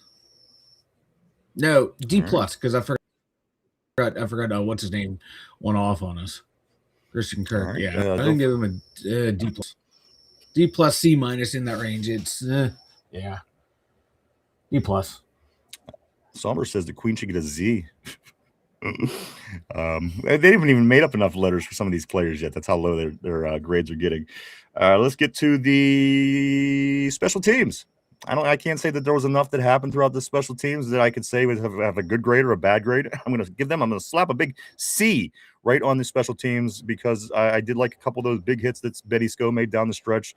Other than that, Boz didn't miss any field goals. Corliss's punts were on. He didn't muff any punts. Coverage was okay. We didn't blow any coverage. We didn't do anything great on returns. I think that the special teams was as safe and as average as can be. I give the special teams a C. Mike, what do you give these special teams? Guys on the board, I'm seeing C as well. Mike, special teams, what do you give these guys? Yeah, I'm going to give them a C as well. I'm going to go with a C. Again, it was the bare minimum. There's nothing to really go off of. And the fact that there wasn't mistakes, I got to go with the C. I have to give him a C. Got to. Yep. Mike, coaching. Now, this is everybody. This is your head coach. This is your offensive coordinator. This is your defensive coordinator. This is special teams. Mike, you got to give a grade on the coaching this afternoon. What's it going to be? I know it's hard, and I know that it is because the first half defense, even like the defense up until the fourth quarter before they got gassed, was playing really good football. I thought, but the only thing, and I agree with you 100%. Again, 3-0 is we scored in the first quarter. 7-6 at halftime.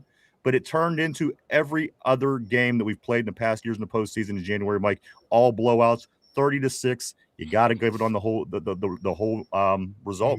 You got to. You can't go on one quarter.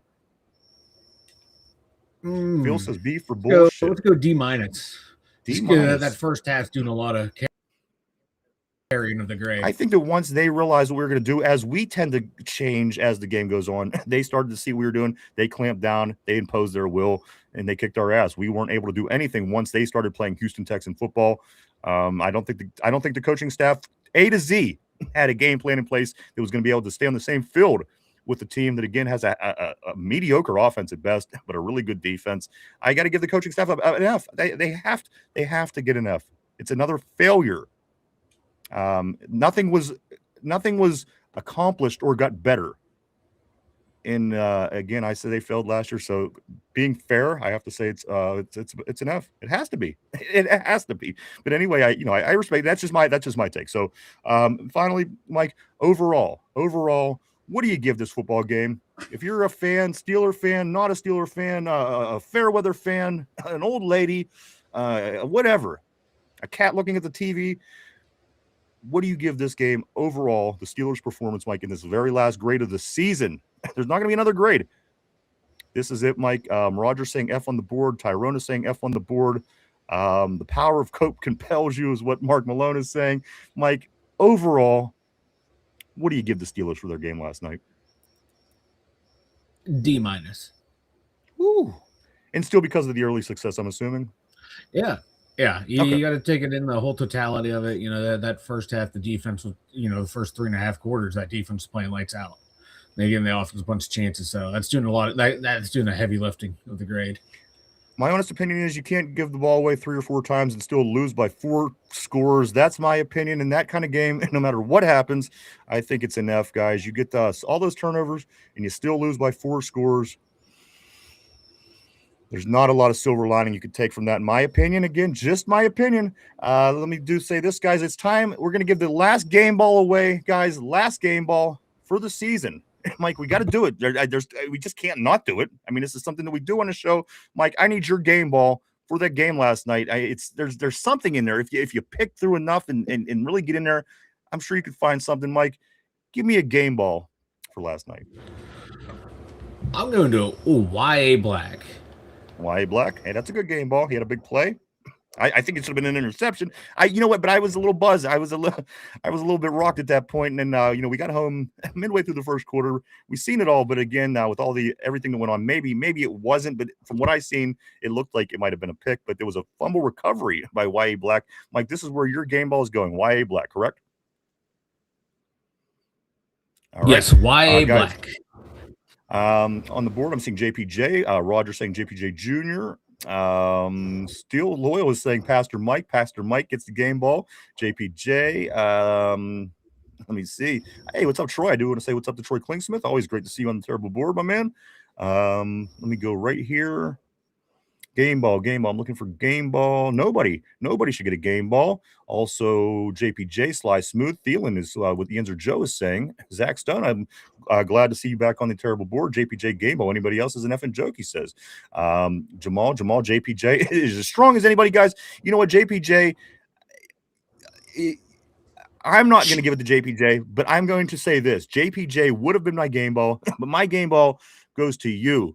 I'm giving it to you guys because you guys are just as much part of this Steeler experience for myself than the team is.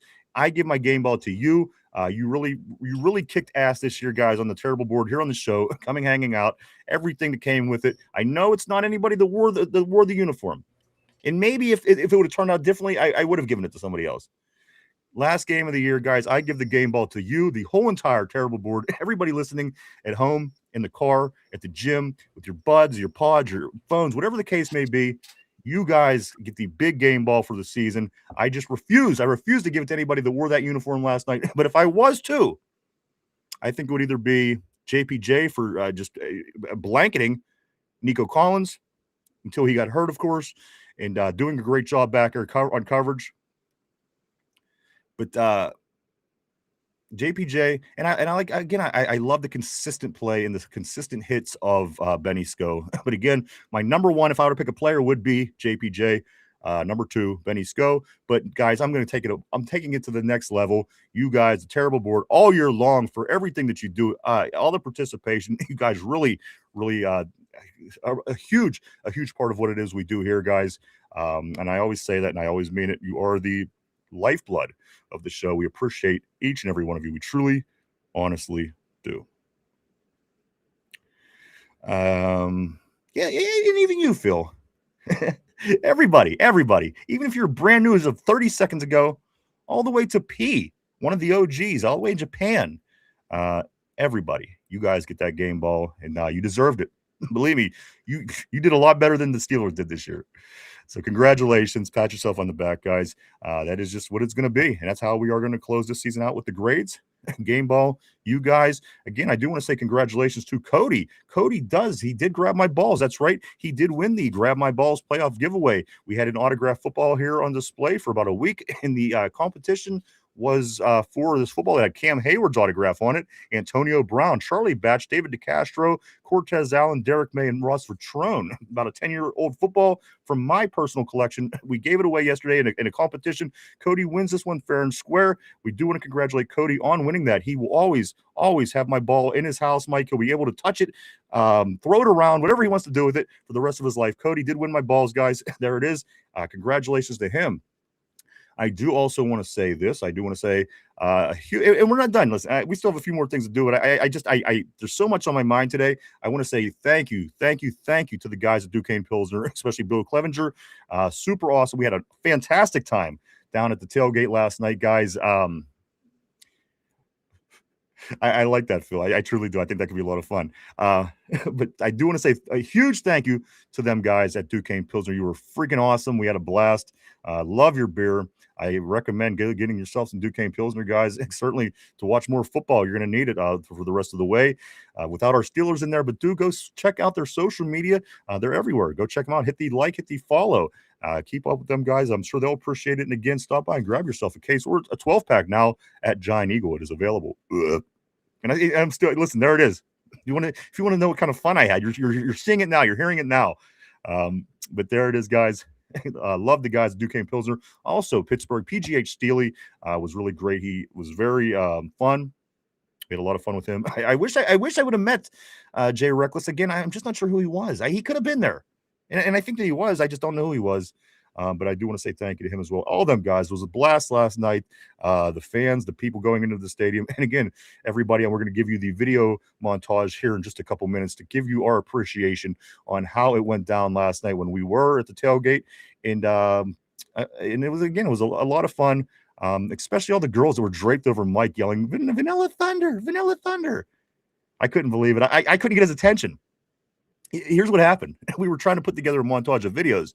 Every group of people that was around, we were giving them 3 to 5 to 8 seconds. Do something short, do something small. We're going to put it all together on the show for tomorrow. And basically, I was pumping them up, and Mike was doing the camera work. He was doing the videos. So basically, what was going on, Mike, I was trying to set this up, and I'm talking to these different groups of people, and I'm convincing them to do this. And I turn around to do it, and Mike has chicks everywhere. They're hanging off him. Vanilla Thunder, Vanilla Thunder. I'm like, Mike. Motherfucker wouldn't look around. He wouldn't turn around. Mike wouldn't turn around. Mike. I literally had my megaphone. Mike. 3 times I called him, even with the megaphone, still nothing. I had to go over and drag him away. A lot of fun. Thank you so much, everybody, guys. It was a blast. You guys treated us very well. We appreciate everything. The beer was fantastic. Duquesne Pilsner, guys. We cannot wait till next year to do it again. With that being said, let me jump back on the board here a little bit. I don't want to. Again, I'm not going to miss everybody. I'm going to see everybody's messages, but ultimately on the show, it's going to be hard on Monday. I'm certainly sorry. Days after Steeler games, it's always hard to keep up with the terrible board. You guys are awesome, and you truly are. And that's why you win the game ball for the season. Tyrone says, man, the Steelers got us in shambles. But you know what? That's what today's about. We're going to be okay. We are going to be okay. And we're going to get it together. And we have a draft coming here in Pittsburgh. And there's going to be moves, and there's going to be additions, and there's going to be subtractions. We're going to be okay, as we are every year. Yes, it's going to be tough. But again, we kind of overachieved, kind of, sort of, in a way. A team that was picked to finish 3rd or 4th in the division. So take it for what it is. Cleveland would treat this like a Super Bowl. This would be a Super Bowl championship if how our season just played out for Cleveland. So, consider the source, but you know what I'm saying. Let me catch up on some more here. Aaron J., my man, always great seeing the Here We Go Steelers. That's right. It's always going to be Here We Go Steelers. We lost the game. You know what? We'll be back. We'll be back. And we're here for it, baby. Somber says Tater Tart Stadium been empty all year. Well, the one thing about them up in Cleveland, they kind of baffle me. It's incredible because as bad as they are consistently, they still do. They still do support that team at a very high level. So you got to respect that. It's what makes them the Browns. It's what makes them the Browns. And I do want to say, guys, we just did hit the 1,000 message on the board, terrible board today. Again, guys, terrible board, 1,000 messages today. Only the second or third time ever on the 2 Dum Yinzers, guys. You are awesome. Thank you. Congratulations. You're a part of this, the history of the show. And again, thank you so much, guys. This is why, not only the game ball for the game, this is why the terrible board wins game ball for the season. I don't care who you are, where you are, who you listen to, whether maybe if you're even listening to the I don't know, whoever the hell Finch was talking about. It doesn't matter. You guys are the best. You guys get the game ball. Yins are fantastic. Mike, I'm going to, hold on, let me see here. Let me see. Let me read a couple more. And like I said, we do have that little montage. Again, it's videos of a bunch of people that were around our tailgate. And we got them to all wild out for us on video for about 3 to 5 seconds. It was a great time. I'll tell you more in just a second. Let me grab a few more messages here on the board. Let's see. I'm going to go right here to my man, Jamal. Always love the comments from Jamal. He says this, damn, we got to shit on the Browns to feel better about ourselves. But that, you know what, Jamal, isn't that, it's always there for us. That's always there for us, guys. It will never not be there for us to do. It has been that way for 40 years. No matter how bad your day is, you could always shit on the Browns. It always fits. Just saying. Let's see what else is on the board. And again, not saying it's acceptable. I mean, it's where we're at right now, unfortunately. It's going to be better. Everything is going to be better. It will get better, guys. It always gets better. Unless you're the Browns. But let me continue. Tyrone, we're going to be live, bro. We're going to be live every day. This show goes on all year round, Monday through Friday, 11:30 a.m. to 1:30, 2 o'clock p.m. every day, right here on the tube. I was waiting. You son of a bitch. I was waiting. Also, anybody that does miss Mike, I do want to give you a hint. There may be a second coming. I just want to say, I'm not I don't know what he's doing. I could hear him moving. There's going to be a second coming. That's right, guys. We don't know when. We don't know where. All I can say is you got to watch the signs. That's all I'm saying. But there may be a second coming. Follow the signs for the second coming. But we do have something in the works, guys. So do stick around. We have a lot. Again, off season. It's never off season. We're going to talk. It's going to be football. It's going to be playoffs, college playoffs, Steelers off season. All year, brother. All year. It never stops. We'll talk Penguins, Pitt. Pirates looking a little bit better this year. So a lot of stuff. The draft. Here all year, guys. Unfortunately, it ended this way for us, for our Steelers. But you know what? Life got to go on. The show must go on. Isn't that what they say? Let me grab some more messages here before we get into. I want to show these videos. I'm very excited. It was great seeing the people that support and like our show and watch, and the new ones as well that we got to speak to as well last night. So let's go to this right here. Still loyal says, you know what the police and the Steelers have in common? They both beat the shit out of the Browns. That is so fucked up. But oh yeah. I didn't read the punchline before I read it, but there you go. Jamal says that's crazy. Vanilla Thunder, the goat, he was. It was like watching Usher. Is Usher still a thing? I don't know. I just know the women love Vanilla Thunder. They can't get enough. they were rubbing on that beer keg you got. It wasn't a 6-pack. They was loving the keg, man. They was loving the keg. Party ball, if you will. Let's see. Tyrone got Tyrone on that one actually before. Tater Tot told Lindsay, there's space on my couch. Let me see where Lindsay says this. Never be on your dirty ass couch, Tater. I needed to get a Lindsay in. I got to be honest with you. I feel like I'm missing a lot of people, and I do apologize again. It's not by purpose. It's not on purpose. I'm trying to get a little bit of everybody if I can. And today, I know a lot goes on days after games, but this just be where we're at. Troy Klingsmith says this. Shout out to my pops in Meadville, right up northwest, way up in the corner of the state. Right by Erie, Meadville. I do want to give a big shout out to Troy's pops. I hope you're having a great day. Also, let me see what else. We got in here. Somber says Lindsay's about to crash out. Steele says Cody loves balls, which we cannot deny. This is true. This is true. He fought long and hard to get my balls. It's 100% true. That's a fact. Bingo says game ball goes to the guy for not playing Renegade. You know what? And I honestly think the reason they didn't play Renegade was because they knew it would have been booed. At the time when Renegade was played, we were getting killed. They knew what happened last time. They was going to boo, and they knew it. And again, you go, Mike. I just want to say, who started to say Renegade was terrible? How many seasons ago did I say this? I'm just throwing it out there. Now people are jumping on the bandwagon. They're realizing that it doesn't do anything for the team. Maybe you're a trailblazer. I don't know. You know, you maybe had to do the ritual to, try to change the bad juju. I know the ritual. Leave me alone. It didn't work. All right, new ritual. We got a new ritual coming up. I don't know when we got a new ritual. So there you go, Mike. You worked yourself into a new ritual. Hope you're happy with yourself. God damn it! I should have just kept my mouth shut. Let's see.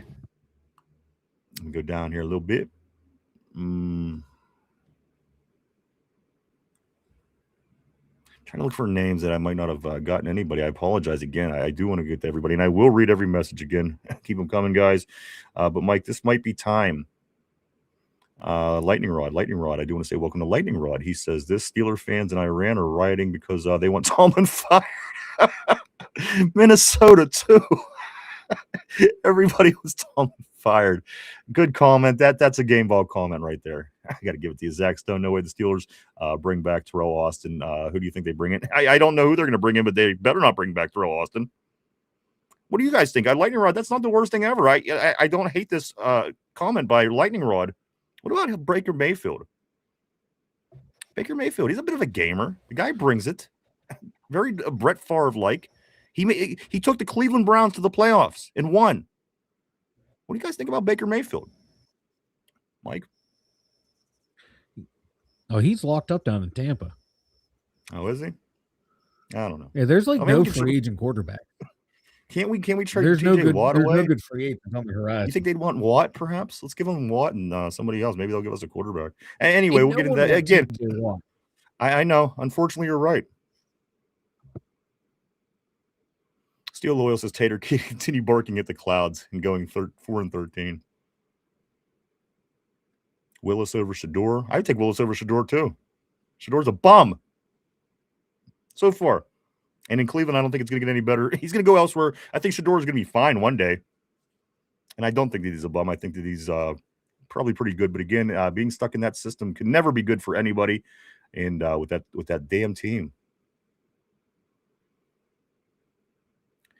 Let's do. Roger Murray says this. No Baker. He's a white Russell Wilson. Interesting. That's an interesting take. Mark Malone says nothing matters if Tomlin is back. You're right. When he is hot, he is on. Guys, let's get to. You know what? We waited long enough. Mike, let's throw this video up. This right here, guys. Let me paint the picture for you real quick. If you're just tuning in, or you're just tuning in for the first time because you spoke to us last night. This is a video. We got about 3 to 8 seconds of about a half dozen different groups of people that were around us partying, getting ready to go into the stadium last night for the big wild card matchup on the North Shore.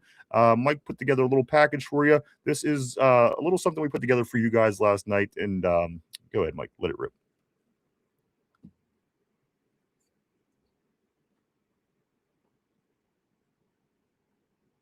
1 second. 1 second. Screen sharing was not working. I'm sorry. All right. Is it? Are you working on it? Yeah. I'm gonna have it here in 2 seconds. All right. Here we go, guys.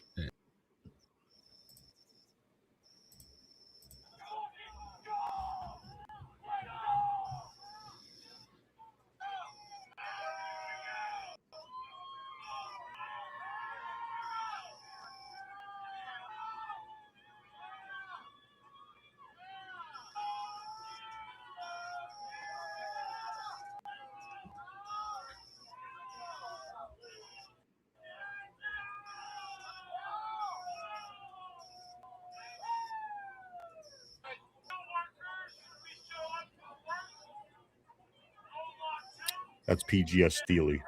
PGH Steely.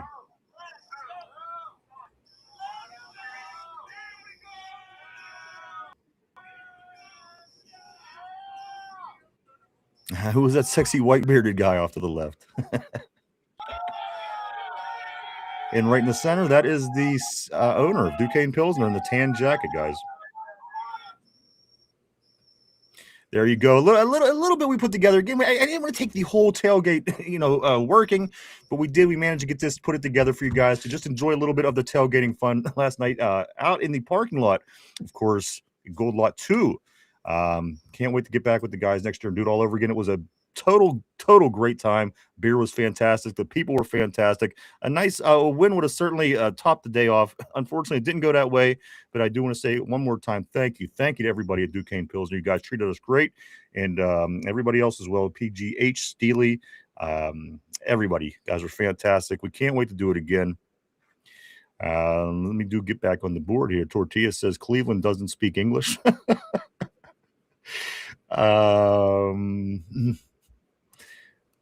Let me just gonna look at a few right here on the top. Keith Toon. Let's do see. I do want to say welcome to the board. Keith Toon. Keith says this: play a quarterback will dump a lot of big contracts, get draft picks for 27 and start to rebuild.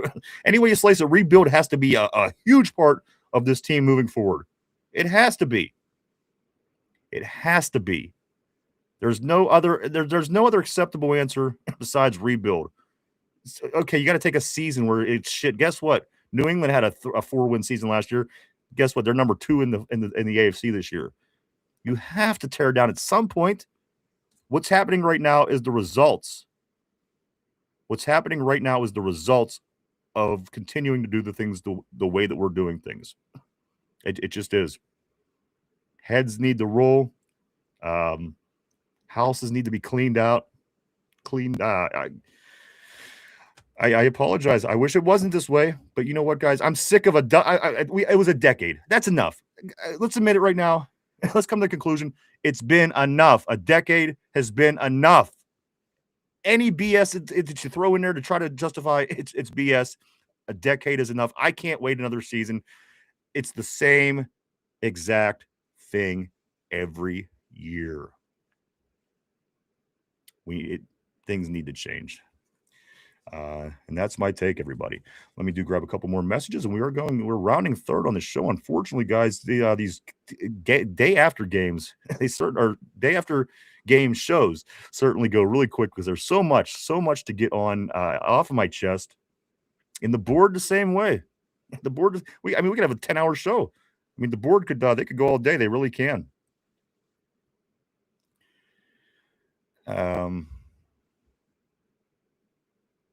Wait, what? What's going on? Who quit? No, he didn't. Mike, did Tomlin step down? Mike, I'm seeing a bunch of people. Oh, okay.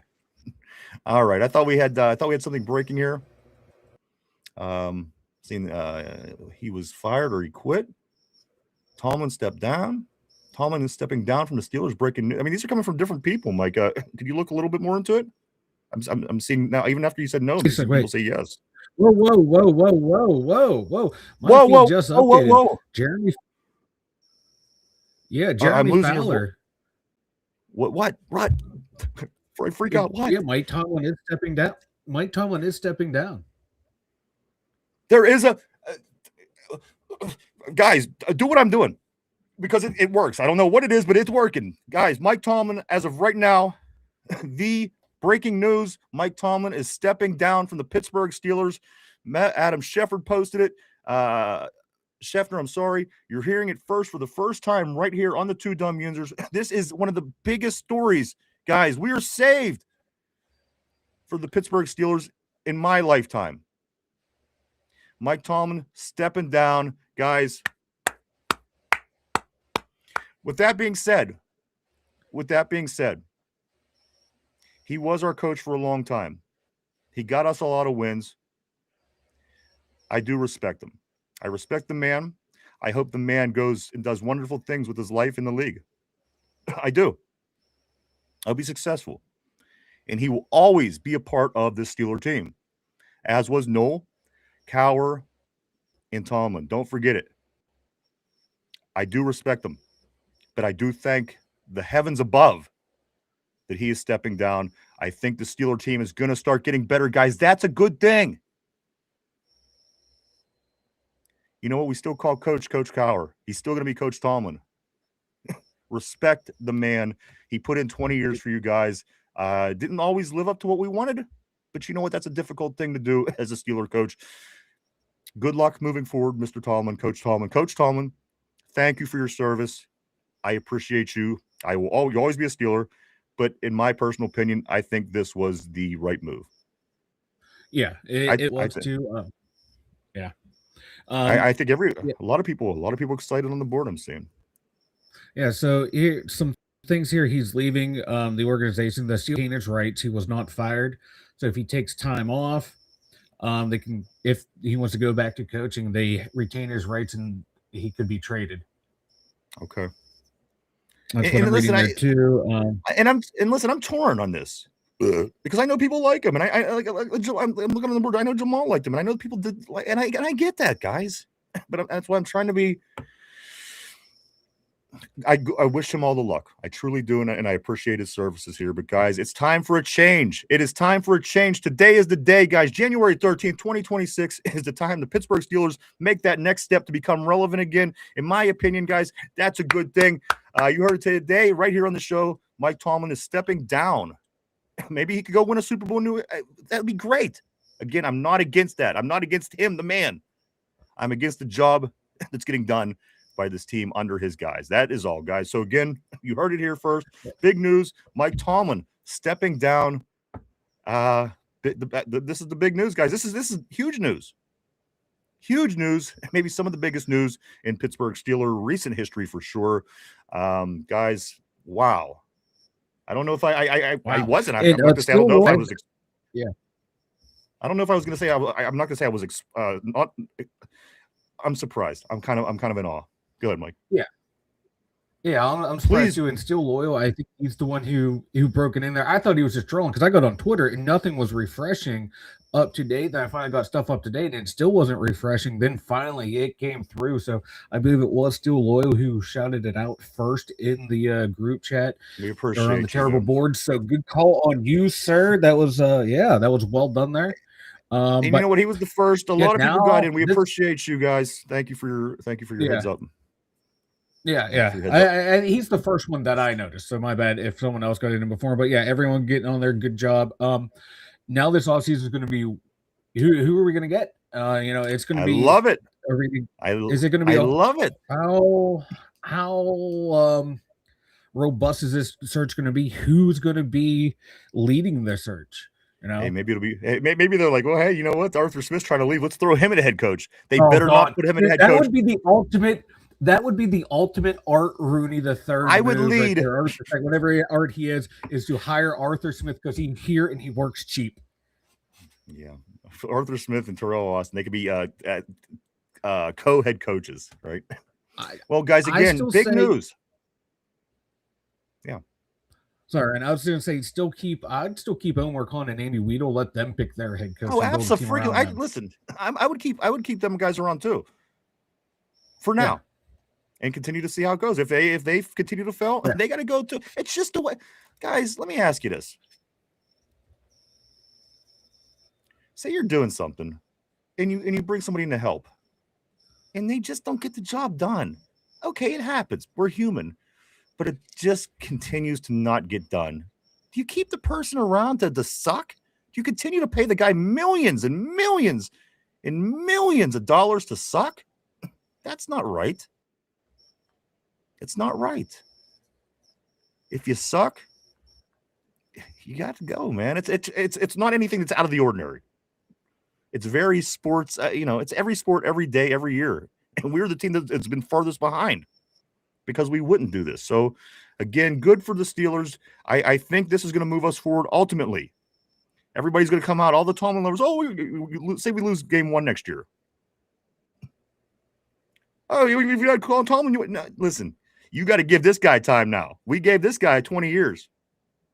You got to give the new guy a little time, too. That's all I got to say. Again, good luck to Mr. Coach Tomlin for everything. I hope he wins a Super Bowl. I hope we win Super Bowls. I hope everybody does. That way we all win. But, guys, big news today. You hear it first right here on the Two Dum Yinzers. Historic news from the Pittsburgh Steelers as Mike Tomlin is stepping down. I wonder if Finch knows this. If he didn't hate me, I would message him, but I think he hates me. Richard, I do want to say what's up to you. What's up? I would say in the AFC North, Super Bowl winner Tomlin out, Super Bowl winner Jim Harbaugh out, 2-time Coach of the Year Kevin Stefanski out, Zach Taylor still coaching. Zach Taylor, there he is. He still got that Bengals job, but that's why the Bengals are what the Bengals are, and this is why we were turning into what the Bengals are. Give it a time. Giving it time. First GP, now Tomlin. And I think I respect everybody. I really do, in your opinions. So it does bother me in a sense that, I know you love the dude. I know it.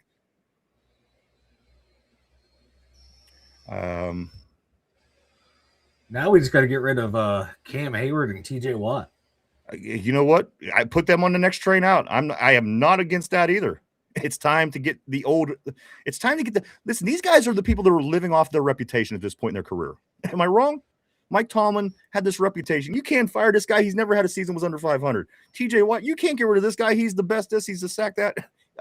Cam, these guys are living off a reputation. This is why you have a bunch of old-ass guys out there not getting it done on the field, off the field, anywhere. It was time to move on. They could all go, in my opinion. Take TJ Watt's ass with you. Take Cam Hayward's ass with you. Get your ass down the road. It's time to move on. The Pittsburgh Steelers are back, baby. Mike Tomlin, as of today in the 2:00 hour on January 13th, it's deciding to step down, guys, and walk away, which I think is the right move. And I totally respect him for it. I do. I think it's for the betterment of the organization, the business, and the team.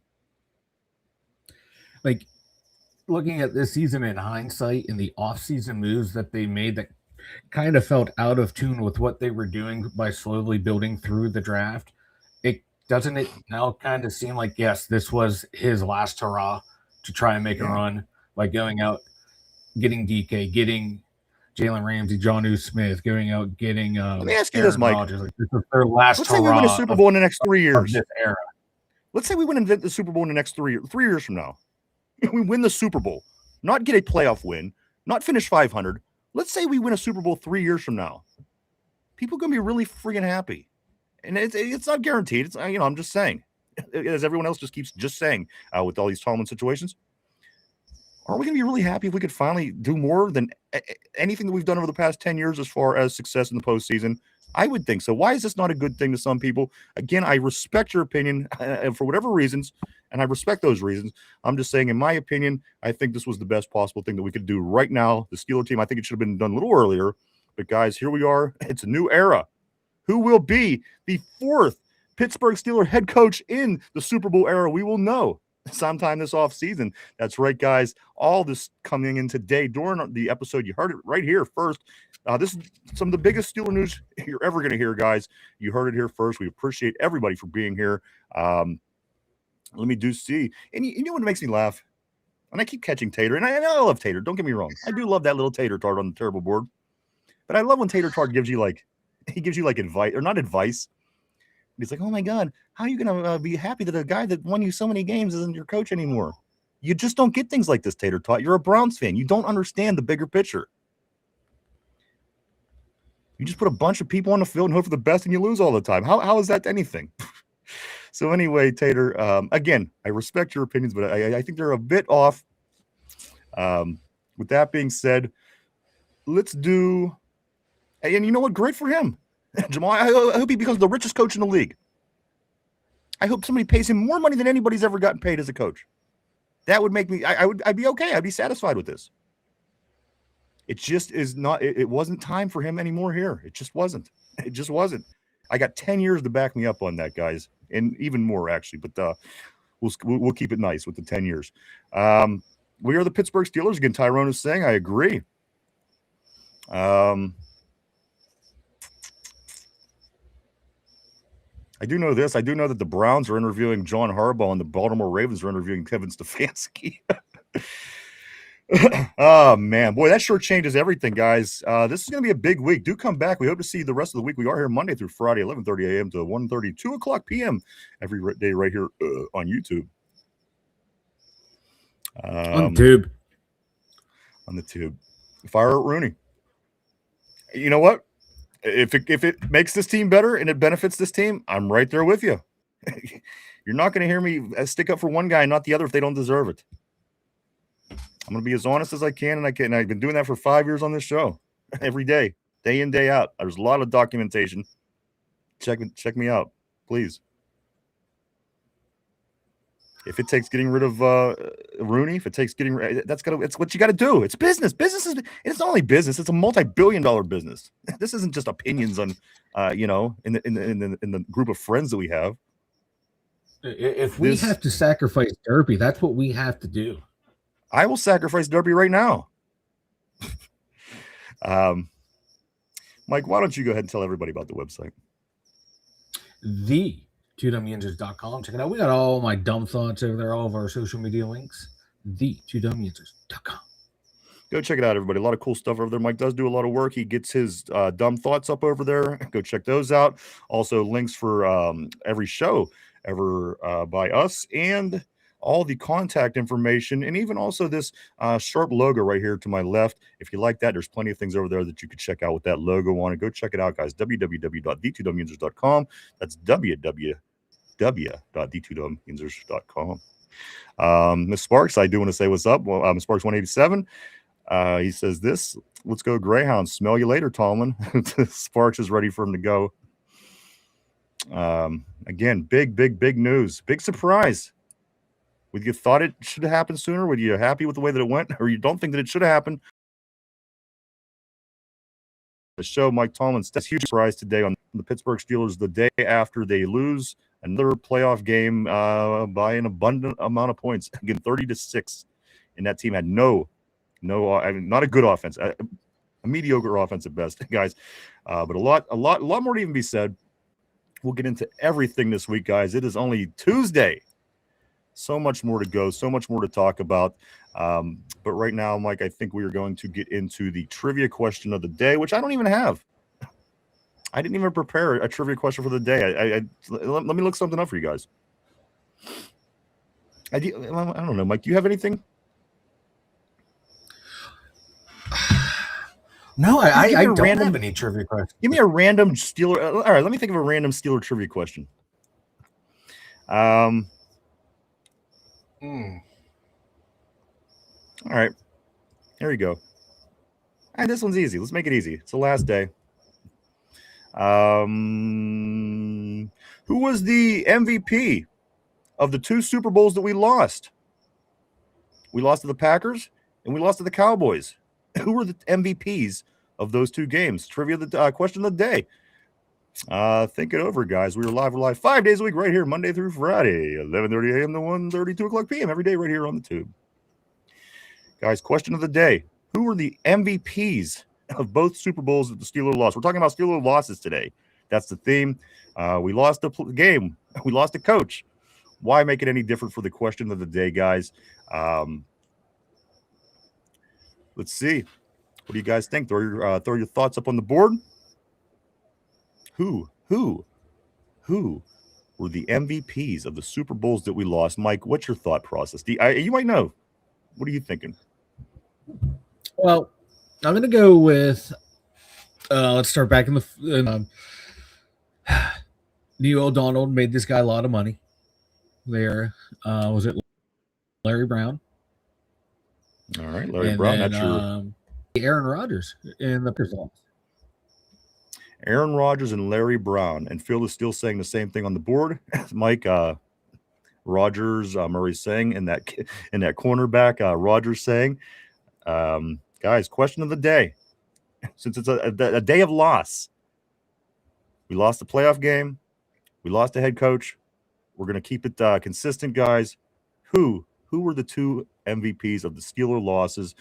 Jamal is saying A-Rod. Also, Rodgers saying yes, Larry Brown. Also, Jamal saying Emmitt Smith. Give you a few more seconds on that, guys. We will give that answer just a moment. Who were the two MVPs of the Super Bowls? The two Super Bowls the Steelers lost. I'm seeing a lot of Larry Brown. I'm seeing a lot of Aaron Rodgers. Larry Brown, Richard is saying as well. Also, RB says he stepped down. We still own his rights. Someone needs to give up pick. You're right. So we'll continue, all through the week on this Tomlin story. Of course, this is some of the biggest news in Steeler history. Say what you want. It truly is. So we'll be we got a lot to get into. Jamal saying Black Magic. Jamal is saying sad day today. I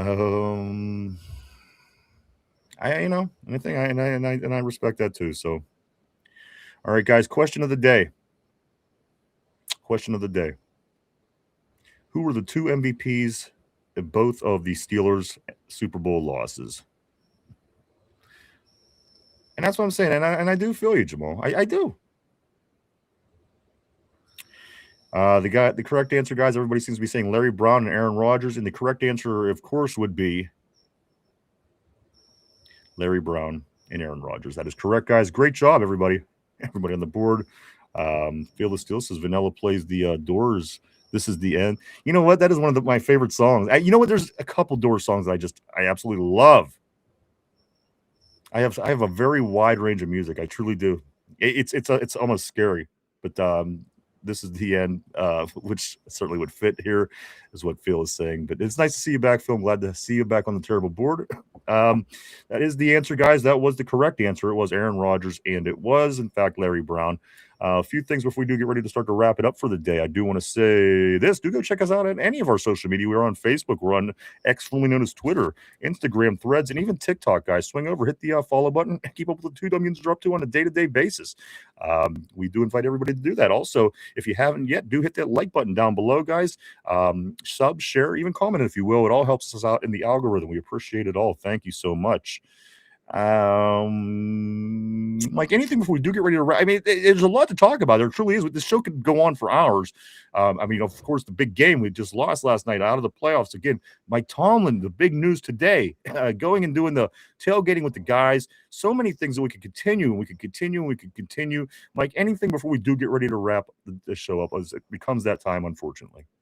Yeah, man. This only what the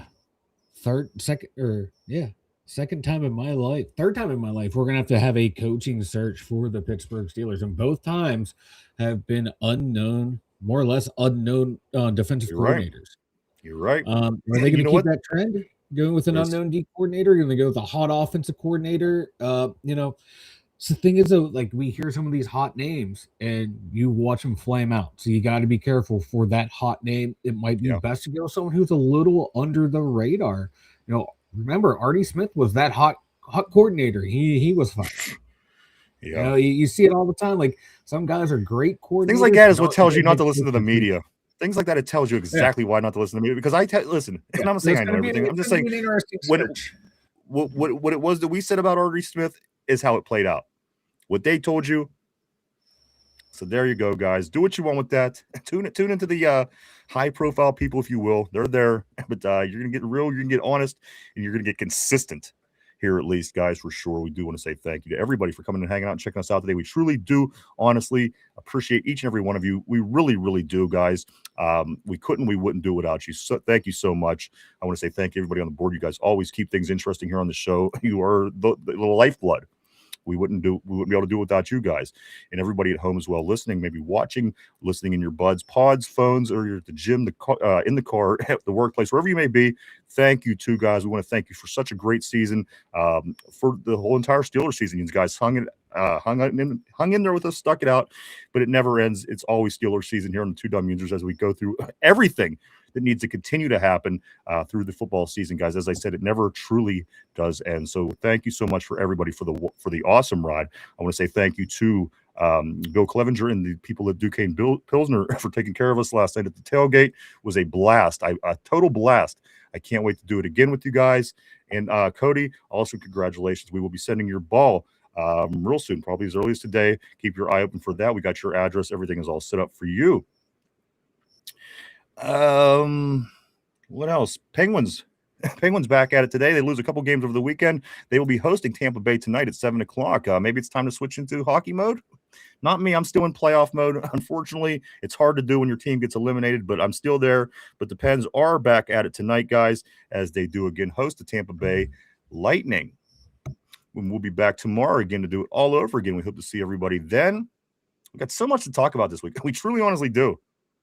And again, thank you again for getting over the 1,000 mark on the comments today. You guys are truly special, and that's why you guys get the game ball in the accolades and recognition and everything else. I do talk about you guys all the time. I'm very, very excited to say that I am associated with everybody that does participate with us. So thank you so much, guys, as well. Everybody, we hope that everybody has a great Tuesday. I listen, I know it's going to be hard for some people, and I know it's going to be great for other people. The fact of the matter is, guys, we're going to pull it back together. This team's going to come back next year. Miss Pittsburgh, I think she's into it too. She says, here we go, Steeler Nation. I didn't mean to miss out on you today. Anybody, again, we do apologize, and I will see every single message. Thank you, Miss Pittsburgh, for that as well. Great show as always, guys. But we'll be back tomorrow to get into so much. And again, it will all come together, I promise you. Maybe, Jamal, maybe you'll get a guy. Maybe we'll get a guy that you like better than Tomlin. Everybody that don't like it, maybe we'll get somebody that's going to get it done. Guys, it's not the end of the world. And I agree. I disagree. We're not the Browns. We're light years different than the Browns, guys. Don't forget it. They always suck. They always suck, guys. But please have a great day. Stay safe. We'll be back tomorrow at our regular time to get into so much. Again, it's just rolling in. This show could truly go on for more hours. Unfortunately, we do have to wrap it up, though. Guys, thank you so much. Have a great day. Stay safe. We hope to see you tomorrow. We'll be back at roughly 12 o'clock tomorrow. We'll see you then. Thank you to all the new names and faces, people popping up on the board, people that we met at the tailgate last night, people that guys, thank you so much. You were totally, totally valued, and we hope that you have a great day, and we hope that you return to come back and hang out with us. For Finch, for Derpy, for Mike, for myself, the Two Dum Yinzers, everybody have an awesome day, and we'll see you tomorrow. Bye-bye.